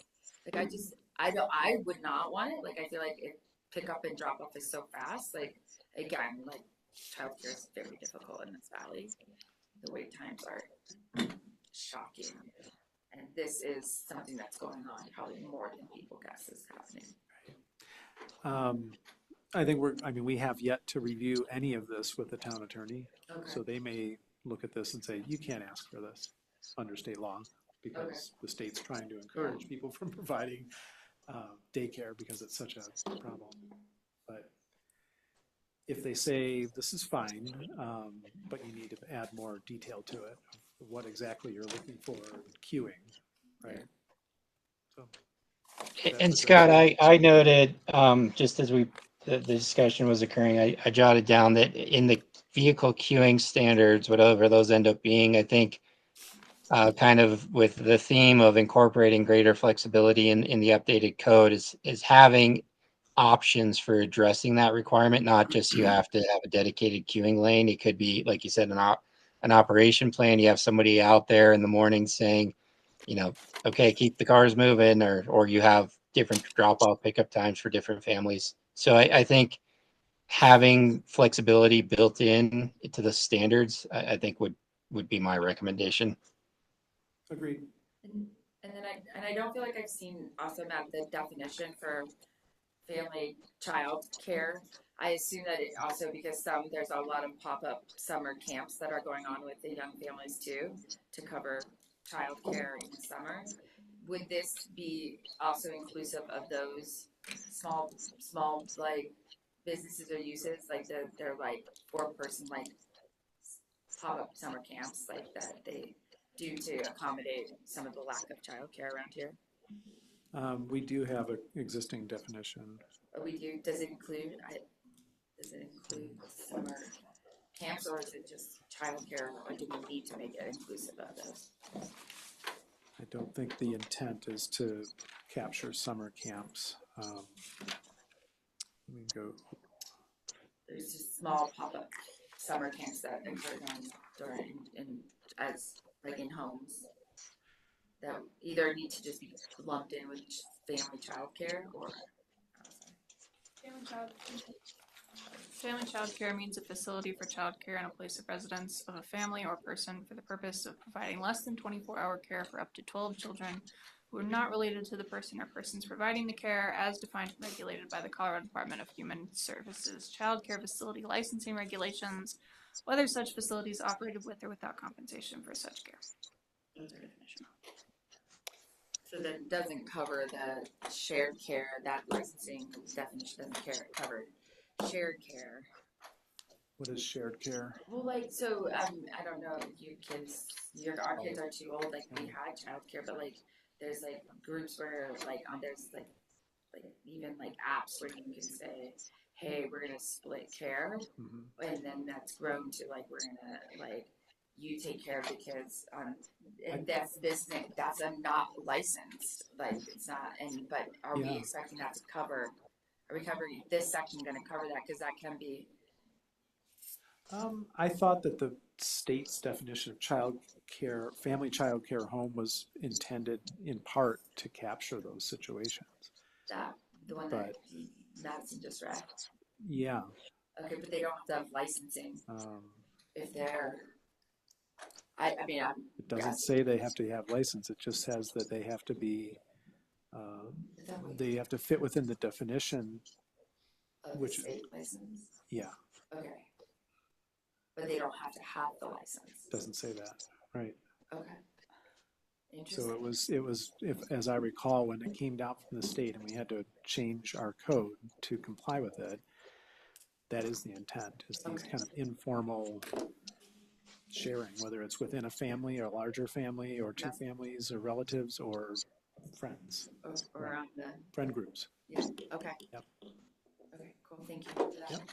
Yep. Everybody okay on that? Let's go to group resident facility group home. So this is a use that we're still working on developing standards for. A group home would be a shared living facility where it's typically people that share some sort of similar characteristic, whether that's age or other characteristic like that, where they reside. It typically doesn't include like a nursing facility, things that are more intensive, that have staff that come on site and provide services and things like that. But these are protected under the Fair Housing Act, so there's some nuances to standards for these types of uses. So we're still working on standards for this, and then we'll also have to have a conversation with the town attorney to make sure that we're not proposing anything that's going to be problematic. So this is not like a senior citizen home. Halfway house? It could be. It depends on if there's on-site care, and again, I don't know all the ins and outs of the different types of facilities, but typically a group home doesn't have like on-site, like a place where you could go visit or see a doctor, sort of a residential facility with a sort of a clinic added on. It's mostly kind of a shared residential facility with maybe some limited services provided. What is the one where the old First Bank building used to be? What's that considered? Just a daycare? Next door to Kirby's? I thought those were apartments. Yeah, that's up, yeah. Yeah, I think that was turned into 5 apartments. So if you, Apartments where the kids are and the people take them and walk them down the streets. There are kids in that building? In the lower part, let's shut them down. This is new. the building that Kirby Cosmos is in, half of that building was First Bank. There is a, what am I trying to say? Let me see. Oh, I know who you're talking about. I had no clue they were there. Yeah, that's where they're located. That They're only building- there during the summer because I only see them in the summer, right? I don't know. I don't know. I'd have Jim to ask. probably would have an I've never answer. seen anybody come in and out of that building. Well, I never see anybody go in and out of the building. I thought it was just apartments and Let's go, storage. let's but go I do a see- stakeout at Oh, no, Kirby's. it's like, it's like. Special needs. Yeah, it's the special Yeah, needs. I see the kids walking down the street every day. But it's there during the winter too. Oh, I've never seen And I don't know if it's the Yeah. whole building or just the lower No, part. No, It's where it's the the bank building. used to be. upstairs are apartments. Yeah, So that's there's apartments, just where the bank used to be on the front. Yeah. So is that considered a daycare center or group home? That's what Jim and Dallas. I didn't even know that was where they were. They don't live there. Jim lives upstairs. The owner, Jim and Dallas the live- renter, He's lived So there. then it was a daycare. I think I'm looking at it would be, yeah, it would be childcare. Or you say it would be, but I don't think it'd be a home because it's not a residence. Is it private business or is it even? Well, it doesn't have to be an actual home. It's just term. Oh, I thought from this definition she read that it had to be out of a private residence. That was a family childcare home. Oh. But a daycare center is a different, Oh, and then we're talking about the group residential. This is a group. Yeah, I would a group. consider- So if you trust AI, a group home is a residential setting designed for individuals who need varying degrees of support with daily living, Correct. often including those with disabilities or those recovering from substance use disorders. And that part fits the definition, but they come and go, I believe. Well, I was more answering Daryl's question about, are we talking about group homes? It's a group home, a senior center, and then it goes on to say, again, this is just pulling definitions from all over the universe. These homes are typically smaller than traditional facilities like assisted living and offer more intimate community-based environment.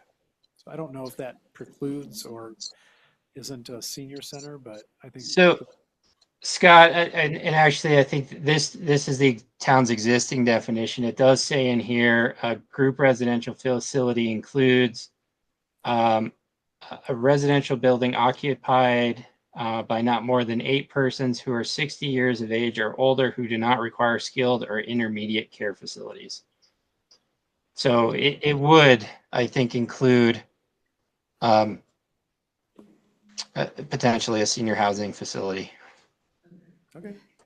And again, this largely depends on what type of services are offered on site. That's typically the differentiation between a group home and then like an assisted care facility, where you have it's more of a hospital type setup.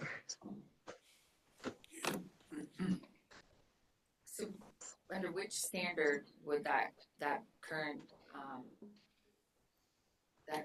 Use of that building. use of that building fall under? Because I don't want us to exclude, I mean, to me, they're great neighbors, I wouldn't want to exclude. Not knowing the first thing about who they are, what they are, and I don't even, this is the first I've heard of it. So, So I thought it was with the school district, did you? I don't think it is. I don't know.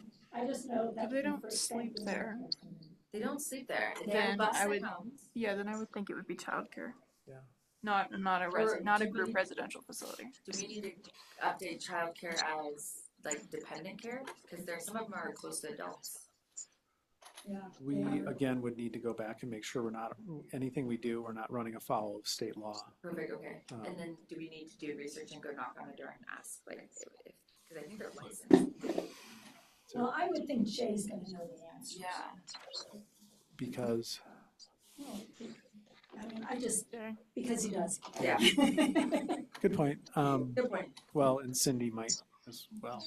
I don't know if they have a business license or anything like that. Or Well, I would think if they were some kind of childcare center, they'd have to have a business I would license, certainly hope so.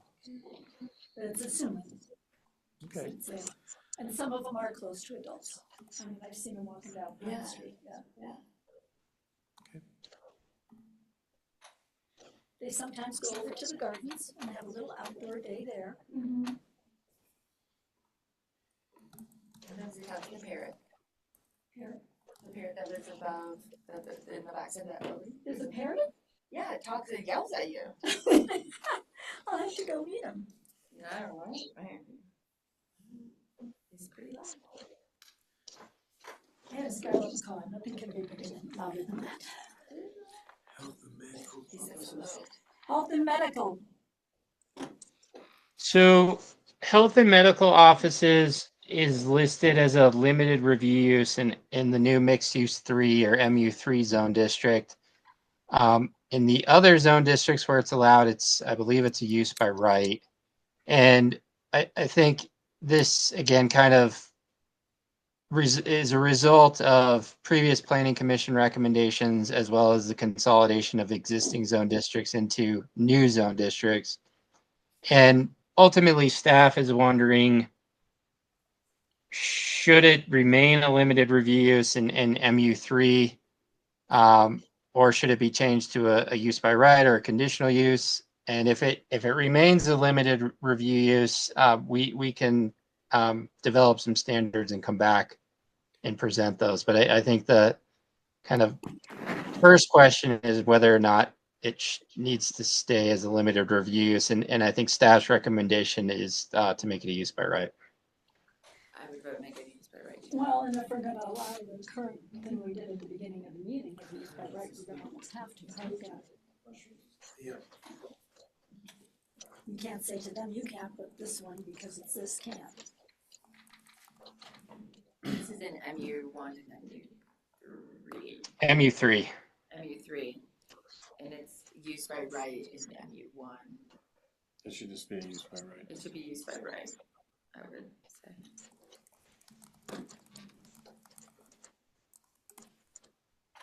As long as you have as much room as possible.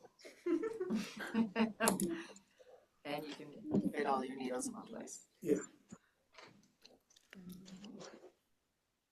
Home business. So home business is, these standards come from the existing code. We did modify them slightly. The first is, so a home business would be one where somebody has employees coming to their house. So it's a more intensive business. Well, also the next one we'll get to is home occupation, which is you don't have people coming to your house who work for you to actually work in your house. So the first standard for a home business is the use of the dwelling that is being used for a home business. The business part of it has to be incidental and subordinate. So it's more or less an accessory or secondary use to the primary use as a home. And that the home business can't change the residential character of the property. Again, the property needs to look and feel like somebody's house, even if they are operating a business out of there. 2, the operator of a home business has to reside on the property. This does state that a home business can employ people who don't live on the property. So again, people can You can have employees who live off site and come to your house every day for work. 3 works to address nuisances related to noise, things like that might result from your home business. So it says that your home business has to operate in a manner and at hours that don't create a public nuisance, disturb your neighbors, and/or change the residential character of your property. 4 is storage of materials and equipment, and this is one that we modified slightly. It says that all materials and equipment associated with the home business have to be stored in a building or in the rear yard of your property. The idea being that trying to limit the visual impact of somebody who maybe has a plumbing business and has pipes and stuff in their yard, trying to make sure those are screened from their neighbors and from the street. And then all vehicles associated with the home business have to be stored on your property. So if you have 5 vehicles associated with your home business, you have to figure out a way to park those on your property rather than taking up all the on-street parking next to your house. And then the last one is sales, which allows for somebody that's maybe selling stuff on Etsy or somewhere else online. They're making soaps or whatever they're doing out of their home business. You can sell those online, that's okay, but you can't operate a retail shop out of your home. So you can't have a mini grocery store in your house, or whatever the right example is.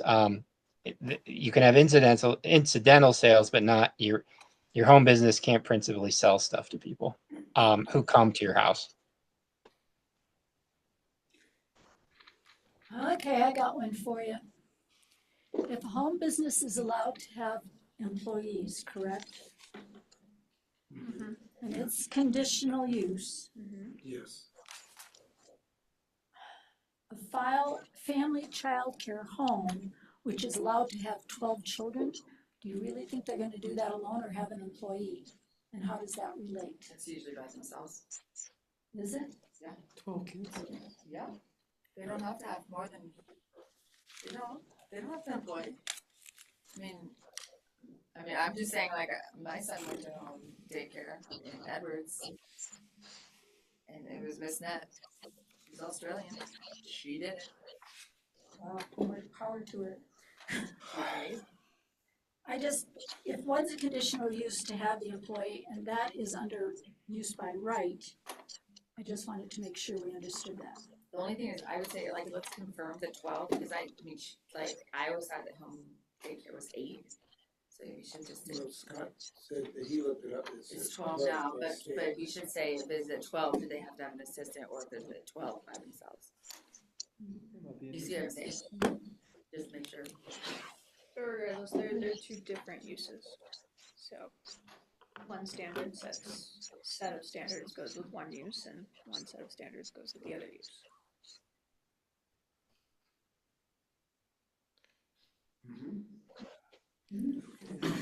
It's not Michael's not here. And also, I think it's also by. No, I also think it's by age too. The child care, like, so like if you're under like 3 years old. Oh, yes. Like, cause like this neck, I don't think 6 kids.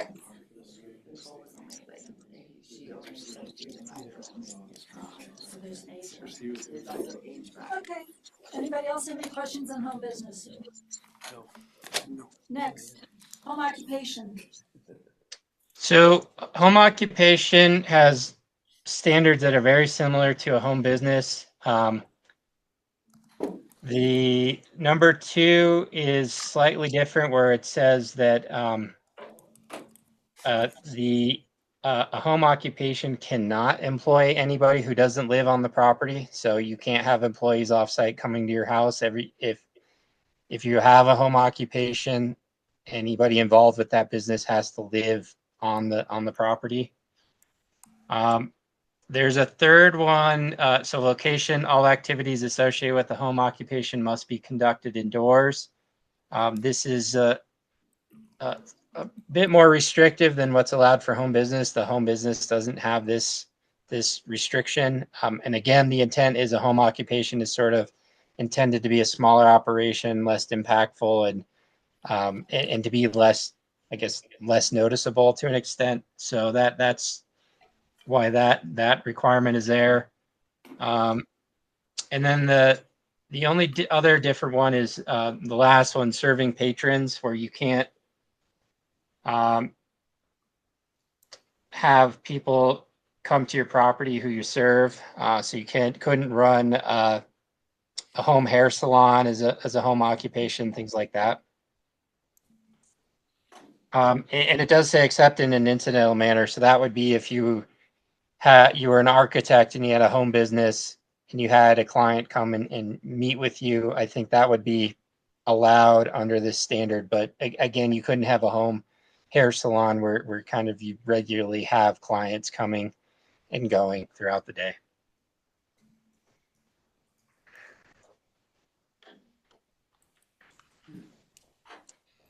Okay. Okay. I know of both. Keeping of fowl. So this is one that the town has standards for now. We're still internally on the staff side of things. We need to work through what the review what the town has today and see if there's any changes that need to be made before we present these to the planning commission. So this is one that we have a pin in and we'll bring to you later. Same with the next one, manufacturing or light manufacturing. Those are both, and there's a number that kind of the next couple pages of the memo. Most of those are uses that we've noted. We're still working on standards for, and we'll bring those to the planning commission for review, hopefully at the next meeting or at the following meeting. Manufacturing light.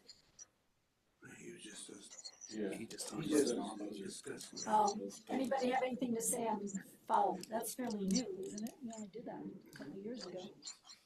Yeah, it's still a test tube, I think. See what they come back with. We have 3 people who have taken advantage of that section of code, so yes, you are one of those.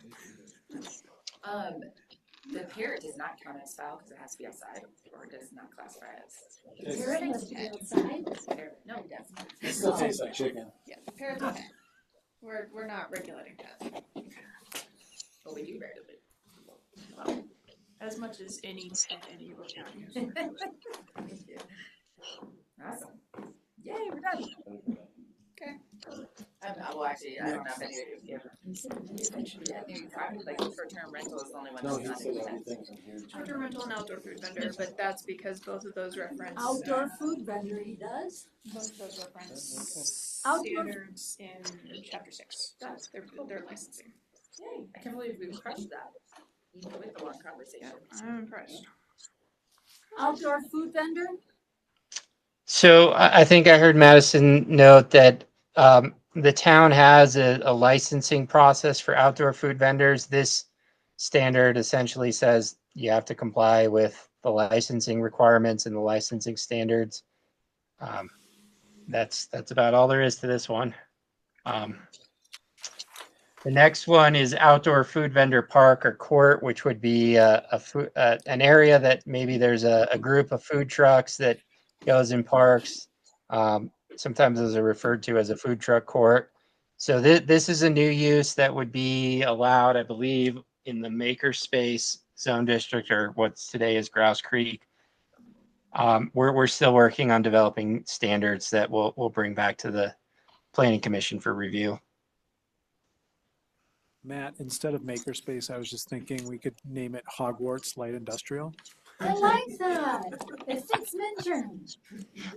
We might run into some copyright issues, but Yeah, just I have a question on motor vehicle, recreational vehicle, sales, service, and rental. I wonder if we could add to that small engine repair as well, because I know in the past we've had a couple of those in town in the 70s, 80s, and 90s. Wish we did. And I they wish we do, did too. And there is quite a lot of equipment that has to be stored while they're waiting for parts or what have you. So maybe something like that should be included in here and regulated just the same as if it was a. Ace Hardware used to do it, they no longer do it. Home Depot used to do it, they no longer do it. The gentleman in Eagle, can't think of his name right now. Tool clinic. Tool Clinic. He is only selling parts and selling equipment. He is no longer doing repairs. They all used to do it. There used to be one down by Dutch Automotive that did it. Hawkeye used to do it. Yeah, with me. So it would be a good thing to have in the valley if somebody could do it and keep up with it.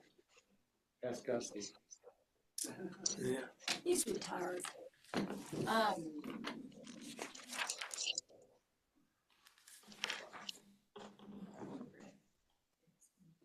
was something to, oh, so, I didn't see anything in here for like computer repair, which has to also do with, so I know that we do have one that used to be like an Apple tech that runs out of his runs out of his home. But computer repair does produce a lot of different, like things that you can't recycle, things like that, like all of that type of stuff. Hazardous waste. Yeah, so I just was wondering, like, do we need like anything for computer repair, either business home or out of like a storefront?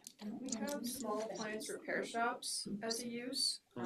That's permitted at least as a use by right in the MU1 zone district. I don't know what they are in the other zone districts. I don't have their page up, but Does that cover computer? that would cover computer. But out of this guy does rent it out of his basement. Small appliance, if it's not technically an appliance, maybe it's a like small electronics sales and repair or something like that. Yeah. And how would you control things like the old batteries and stuff? We would develop a standard. Yeah.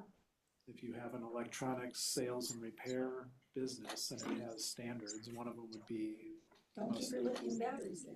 must dispose of properly these things. Regularly. Not buying trash. Yeah. I'm just saying, like, I was just wondering if it's underneath anything, but it sounds like it's not.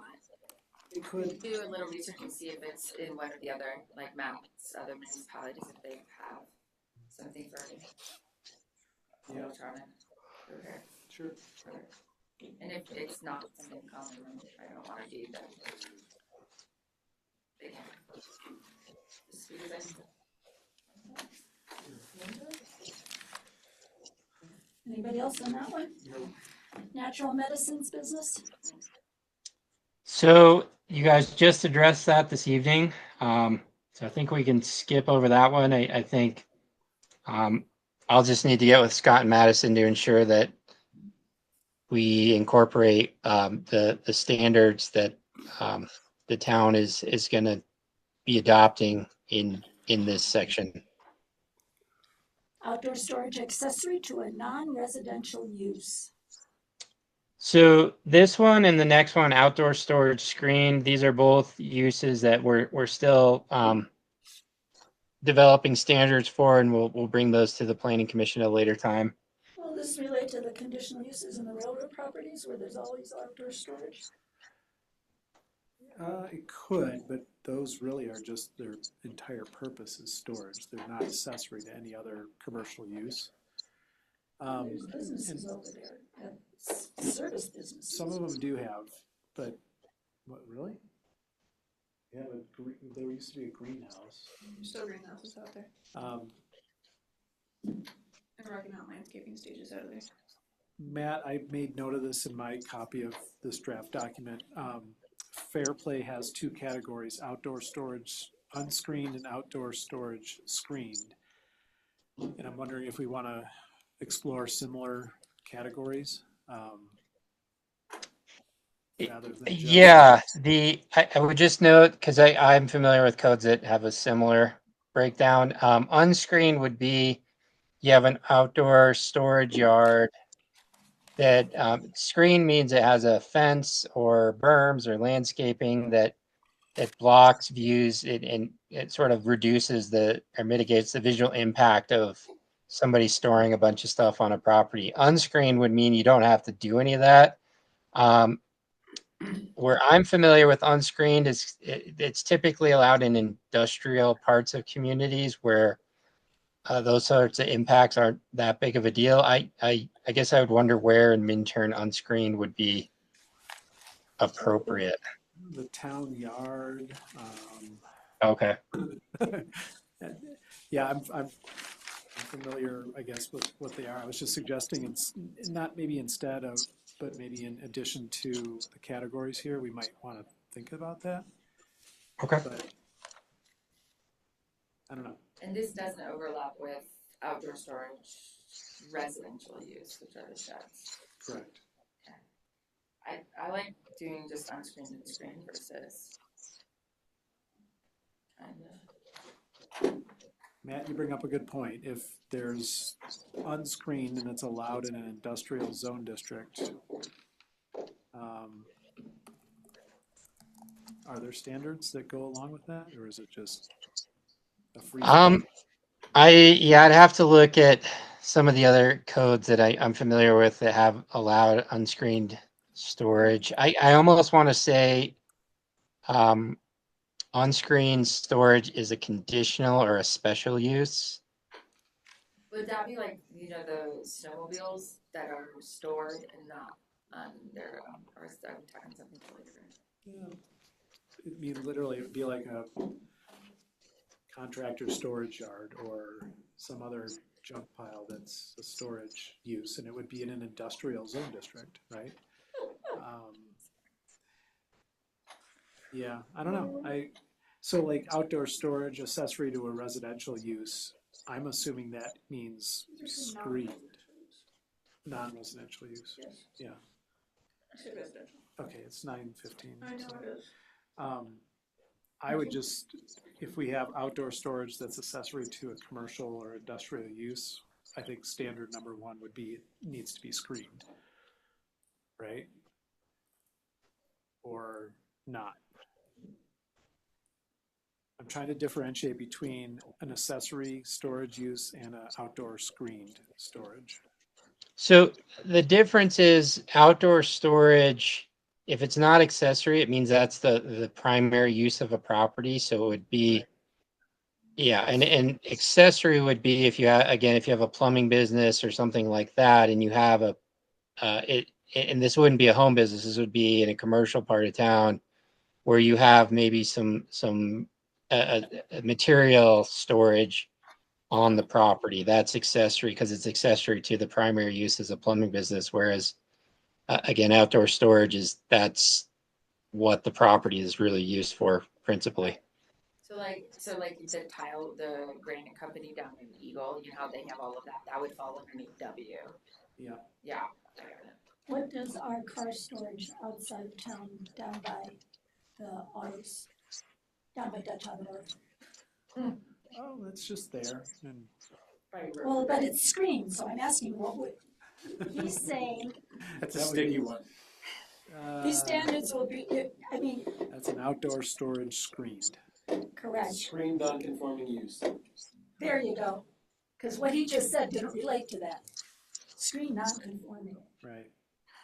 Can we just, like, when you're looking at these, and this isn't just for these two triggered me, but where we need to put a standard that they comply with fire-wise, like, if it's like these two are like outdoor storage, accessories, non-residential, like, they could have material out there that we would want like 5 feet from the building, like that, like so that if there is a fire, like we're not causing, like things like that. You see what I'm like saying, like especially if it's combustible material. So just when you're thinking about the standards, and again, this one just triggered this, but if there's any others, I don't think there. The standard would sound like any combustible material must be stored in an organized manner and not within 5 feet of the structure. Exactly. Yes, you did it. Fast. Anybody else? Personal services. This is barbershop, this is not the personal services you're thinking of. But it's not listed here. Ooh. It's limited things here. And I guess where I was going with that is we need to have specific definitions. Yes. And where And would then- massage go? Massage would Well, go that's here, what I'm thinking of. Massage or, The personal services. I was thinking more of foot massage is what I need right now, please. Thin ice, Handling, tread lightly. Or like the other thing with personal services, which is popping up all over, because we have that one down now in Eagle, and we get the one here, is like those mobile, like, can you have a personal like hot bathhouse in your backyard that you, Oh, Yes. there's, yeah, I know what you mean. Like They're on sauna. top of the place. like, that I could put a sauna in my backyard and it would be a personal service, come use my sauna. They're if you selling them. wanted to apply for a business. Well, they were pulling that trailer up in front and then turned it in. I know, that's what I'm saying, I'm about to rent it and put it in my backyard and start renting it out. They have them for sale right down the street. I in did, Eagle there. that's what it. It's up on the roof now as you go by on the highway. I can't Where wait. is personal services allowed? Oh, here it is. It's mixed use under limited review. Is that the only place? So personal services is a use by right in the mixed use 2 and mixed use 1 zone districts. The reason we listed this in the memo is similar to health medical offices, personal services is listed as a limited review use in MU3. And the question is, does it really need to be a limited review use, or No, could it use become by a use by right? Use by right. Yeah. Yeah. Use by This is what I'm saying. It's so personal. It's so. When Matt goes back to school for acupuncture, You're in the right zone. we're gonna be in the right zone. Yes. There's a winner. Professional offices, business offices and studios. So this is the same reason this is listed is it's noted as a limited or proposed as a limited review use in MU3. Professional offices are allowed as a use by right in the MU1 and MU2 zone districts. So again, does it need to remain a limited review use in MU3, or could it become a use by right or a conditional use? Use by right. Use by right. Okay. Does it matter where they're at though? Well, they're not allowed in downtown, right? Or would they be second floor down there? We're not touching downtown zone. No, but we talked about it with the medical thing tonight. So we're not talking about it, so this could happen. This is for All the engineering. mixed use zones are gonna happen. Currently, it's allowed in MU1 and MU2 as use by right. It's a limited use in MU3. Yeah, that's what I just said. Yeah. Use by right. For MU3. Use by right. Restaurants, So restaurants are a limited review use in MU1.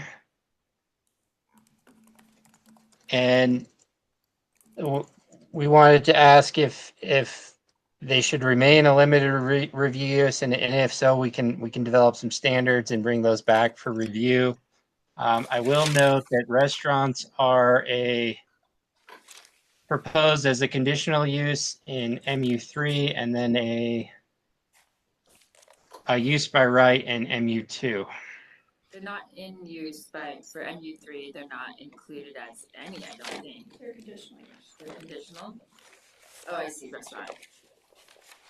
I mean, I thought the whole section of the community plan was making the river the point of our view. So if in MU3, all the river views, this is conditional use, it would make sense, like, just make it use by right. That was literally called out in our community plan. They wanted the river to be like the focal point of commercial development. So if you're gonna allow commercial development in MU3, conditional use, I mean, it feels like this is one thing. Kind of like the slide it has. Yeah, makes use by right. MU3. MU1? I'm teasing. I'm serious. MU1.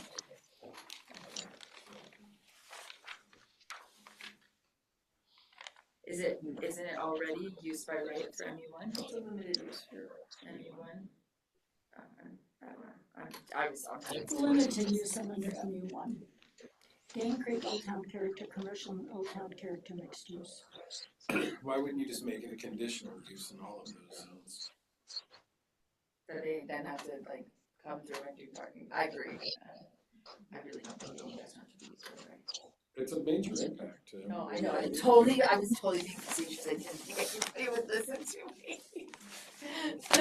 No, everyone so melted on my. I feel like they should be conditional use Yeah, they have such an impact. and have a public process. I don't think a limited use that staff approved is appropriate for a restaurant. And use by right is potentially, especially in MU3, is pretty Dangerous. dangerous. Maybe in MU1, it's fine, but MU1 has just got so much residential in it already. I don't know that it hurts to make it a conditional use, or at least I'm leaning that way. I agree with Jeff. Anybody else have anything? I totally agree with that. I agree. Daryl? Yep, yeah. Fine. Okay.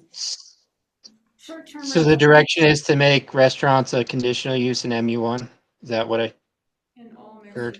in all mixed uses. No. Oh, okay. Short-term rental. So short-term rentals, similar to outdoor food vendors, there's standards for those in the town's municipal code under the licensing section. So this just simply says short-term rentals have to comply with those standards. And then I would say the last one I think we can wrap up on, since we are still working on standards for wireless communication facilities. The last one is small appliance repair shops. That's another one that is listed as a limited review use in MU3, and we're just wondering if that should remain a limited review use or change. I would definitely just make it use by right if it is in MU1. Doesn't seem like it's a high impact thing. Which zone are we going for? Small parts. This is MU3, that small appliance repair shops are a limited review use, and then I believe in MU1 and MU2. Just match MU1. I can tell you that I don't know where there's one of them that exists in the whole valley. Yeah. Well, there was a shop, wasn't there, in Sibley? No, he would take, well, in a way, yes, he would take your used dryer, Refurbish it. he would refurbish it and then sell it. He wouldn't fix it for you. He would Got it. take it from you for virtually nothing, refurbish it, sell it for pretty good. He was doing pretty good at it. Where was it when Hawkeye was doing it? It was outside of town, I think. No, you do a small engine. You can't even find a repair guy to come to your house with that. He was at the fix. Oh, we're talking appliances. I'm sorry. I know, but this is the next, where you put the small engine repair in there. Right. You add another line of small engine repair. Here, Right after Yeah. small appliance. no, I would go with our Lloyd because of the size of the equipment and the storage of the stuff. I know, but it's alphabetical. Oil and stuff. Are we alphabetical in here? Is this one, use tables alphabetical? Oils, the gas. Small appliance is just a drop off. And pick up. But it has to be small, it can't be like a refrigerator, it has to be like what, I mean. Yeah, small. Most of them take it slow. But what is a small Take a appliance? fortune, learn how to I have a microwave and I can fix it and go out and buy a new one. Absolutely. Well, It right, used to be a small appliance. Right. small appliance, well, your appliances are your refrigerators, microwaves, ovens, stoves, all that kind of stuff. The small is going to be, blenders, toasters. Everybody just rebuys it. Everybody I know buys they them. buy them, so. Okay. Just take a program. Anybody, anything on a small business appliance shop? Have any idea what a small appliance is that's gonna get repaired? other than a lawnmower, which isn't an appliance. Your refrigerator, your microwave, your That's not a toaster. small appliance. Yes, it is a small. Those are appliance. What do you think it appliances. is? Those are appliances. Our They're code specifically calls out toaster. Toaster. I need to add toaster oven. I That's a would big- probably say appliance repair shops, but I can say if it's a toaster oven, you might as well pitch it in the trash because it's going to cost you or more a to fix it than microwave, a new or one. a blender. Those are all things you're gonna pitch in. I mean, do we need this? Doesn't hurt. I just went through trying to get my refrigerator fixed, and I got so frustrated I bought a new one. That's right. Yeah. That's what my grandpa would say. Don't get excited. That's what they want you to do. Okay.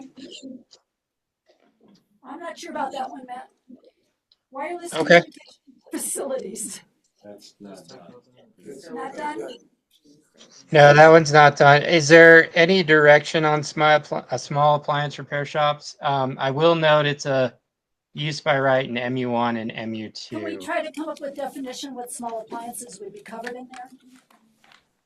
Yes, we can do that. Okay. Thank you. Wireless communication facilities. It's not done. It's not done yet? He said, It says we're done. oh, we're done. Yeah, he said we're finishing up. It's not done. Thank you. I thought you were referring to the paragraph above when you said not done. No. Thanks.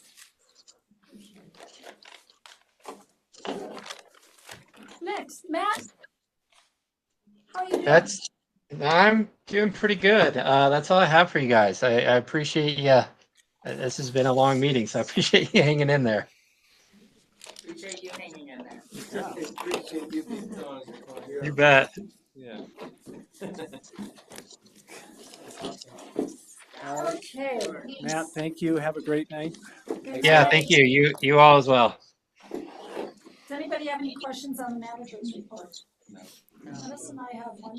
I mentioned to you the other day that the 19th was historical, and I had the one before, and you said, well, we're gonna cut that short because that's the night of Tonight, Rob Taylor was, Street. yeah. But in his report, it says it's the 21st, That was from a week ago, so so it's incorrect. So, well, If I anybody- believe it's incorrect. I don't know if anything's actually scheduled. That's out of my wheelhouse, but if anybody has any interest in coming to the meeting on Taylor Street's repaving, please check with Madison first, because the day may be changed. please check the town website. Town website first. Don't come at us. Yeah, don't call me about that. I won't know. Okay. Future meetings, August 27th. Everybody? Planning commission comments. Planning commission comments. Amanda, thank you so much for speaking up on the electrical. You're welcome, we'll see how it is. I was just gonna say, the bears are out, they are active, make sure you get your trash in or locked up, because they are going crazy right now. Yeah. All their food is dried up, they're starving Hummingbirds are already, getting ready to go too, and that's really, I know. So, Bears destroyed all the bird feeders in our neighborhood. and if any of you guys saw the news today about the paper getting their stuff ready to run, I drove through Meeker on Sunday, like went from Rifle and Meeker, and you could not see from here to there driving through there. It is unbelievable. So get your stuff. Be ready. Get your go bag. Get your go bag. Yeah, it's scary, all right. It's really bad, and there's no Didn't we have a Well, small you- fire up, Yep. Cross Street? There was one, I thought it was right, in between Red Cliff and Buena Vista. Oh. There was one up there too. I heard a small fire up Cross Street. Wow. Well, we got the email from Leanne at the Forest Service today that the shooting range is closed. Perfect. Good. I mean, why does it take so long? Because it's not easy. Just can we check. request that I am lodging a complaint? Because that's the only way to get things done. Next to the dumpster, at the back of the bunkhouse, as I went to the market Saturday, there's a huge pile of cigarette butts. Can we get one of those things in there where you put your cigarette in it so they're not going out on the ground? That would be protecting fire, wouldn't it? You can ask the Malachi building to do that. Yeah. I think they may even have one there somewhere, but maybe that's where they should move it. I mean, I was walking through there with somebody and I said, look at that. And they said, yeah, and I bet I know who's doing it. I don't know who they said, but there's a lot. And I have found 4 or 5 in front of my house. So people are still dropping them. But this was a cluster. It's like everybody goes there to smoke and they just drop them. I do have a question about, It's no outdoor smoking. You know, smoking in your personal residence and car. We're in stage 3 or stage 2? Yeah, We're in stage 3 now. Yeah, We're we're stage stage 3. three. Like it is, like you can't smoke outside. You can't smoke Yeah. outside. I know, I'm really concerned because I know that tomorrow night is a senior camping trip up in like Muddy Pass, where all the Battle Mountain seniors are going Nothing camping. bad's gonna happen there. Yeah, and so I just know that that's a recipe for disaster tomorrow night, because that's an annual thing, like right before school starts, all the seniors go out there. Well, trust me, that the sheriffs are hip to it, that they're gonna be out there, but anyway, I had a question about how close, do we know how close we're getting to like our first COs on Inter North? Yes, actually, we did our first TCO inspection today. We did? Yes. For one of the deed restricted units. Yep. They obviously have some landscaping that will still need to be completed next year, since it's a little late in the season for that to be established this year. But once they post collateral for that, then they will have their TCO that will likely expire July 1st in 2026. So here's my question. I'm only asking this, I'm not throwing anyone under the bus, but I had some birds fly in my ear, some locals around that area, one being a licensed electrician. And this licensed electrician said that a lot of the first houses that are being wired up with the exterior lights don't meet dark sky compliancy. And I don't know how well versed our building inspector is on checking for that when he COs a house and does, or it even does is the state doing it? Well, I don't know who's doing the electrical, but It's the state. we would be the ones looking at the light fixtures. Kevin? All of us, I'm just saying that- we performed the inspection today. They look dark sky compliant. Yeah. Maybe they are. I'm not saying whether they are or they aren't. I'm just saying someone flew in my ear and said that they thought that they weren't. Okay. If they are, great. But, I know that like, I have a neighbor who has a floodlight that is on their garage shining right up into my bedroom window all All night. night long? I mean, I have the ones that come on And from they're- Ocean. I could, but I think they're grandfathered, aren't they?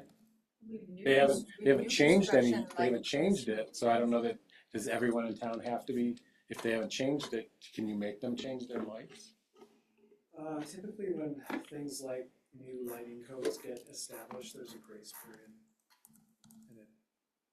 And these are seasonal residents, they don't live here year round, they come for the summer and then they go away, but all summer long, they have one of those, and then they have a little birdhouse that hangs off of their garage that silently sends out a signal to, every time my dog barks, it sends a signal to supposedly make your dog stop barking, but it makes my dog bark more. What about solar lights? Staying on all night. I've gone down that road with my wife, and she said that she would divorce me if I did something like that. And you're not ready for that, right? Good. I do have a pellet gun that would take care of that little house. But I have the Well, now that you say that, what about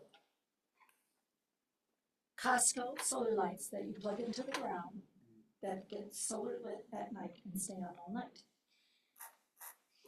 If they have a canopy over them, they probably. If they're uplighting, that's a no-no. Because my neighbor, God bless them, they're so nice people, but they love their backyard, and every year they add more solar-powered uplights to their, everywhere, and that's against our code, symmetry. So I don't- Lighting their trees and everything. Yeah. Yeah. So uplighting is not kosher with our dark sky compliant lighting regulations. And what about those hanging strings of lights that people put on their patios? How did that turn out when they redid it? Those were called festoon lights, which are allowed. Between hours, right? Don't we have hours though? No. Those were determined to be allowed without much regulation. Christmas lights, holiday lighting, excuse me, was different and is regulated to 10:30 at night or 10 o'clock at night. Something like that. Dawn till. But there's a house with festoon lights on all the time too. And you're right, it's hard, Jeff, when it's your neighbors. It's very hard. My son had a girlfriend, and they lived on, their parents lived on the Eagleville Golf Course. And I swear to God, their festoon lights have been on 24/7 for 6 years. They've never I turned don't get it. They bring in so many freaking moths. You can't even be outside when they're They've on. never been off in 6 years. Yeah, like we installed festoon lights above our deck.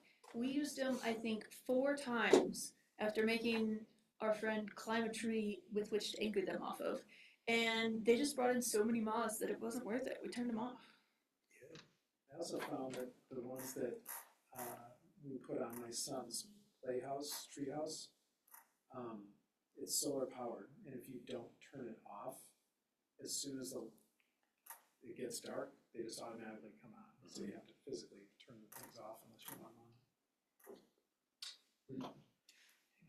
And then a lot of people are starting to put these things in, like you said, you want to kill the birdhouse. They have things in their yards so that when other people's, or when any animal for that matter goes through, it sends out a high-pitched noise to keep them away.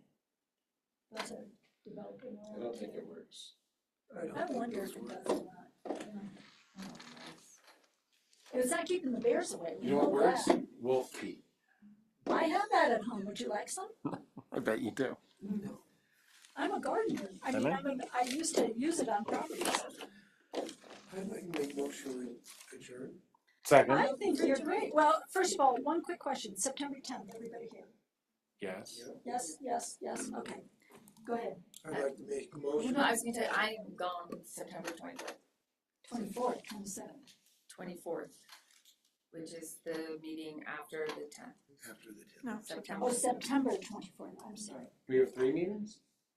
And we have a second meeting in September. I'm just giving you guys a heads up now because it's September right around 24th, the Amanda meeting is it's supposed to gone. be. And that is a question. We had 3 meetings this month, are we not? Yeah. No. You had the joint work Oh, we session. had the joint work session. That does count. Also, Extra credit. also question before we adjourn, the traffic coming in and out of here, 30-minute wait today. No, we wouldn't know. What? I have a solid 10 minutes. Yeah, school starts on Monday. Yes, it does. It's like, this is going to be like, it is a problem, like why, like when the council met last week, they said it was gonna be done the next day. Every day they just go and dig up the same section over and over again. It's weird, isn't it? They dug up significant section. I think they're repaving today. They have dug it up, repaved it, Well, dug it no, up, but and they've been repaved it patching about 4 all of the times. holes they've made it, and then they told us they'd come back through, scrape it all up, and just actually put down Do actual. you know what their hours are currently? I'm just worried about They Monday. lie to us every time we ask, so Can you why? get out Minturn Road to the bridge and get over? I have to take somebody to a hospital for tests. I mean, you tomorrow. you have to be able to get up to Belton Bridge, but you can go. You can't get over to the bridge. 9 o'clock. They start at 9. Oh, I'll be okay. I'll be okay. I'm more worried, school starts on Monday and it is going to be messed up. Everybody in favor of adjourning? Yes. Yes. Thank you. Okay. Thank you, thank you, thank you. This is off.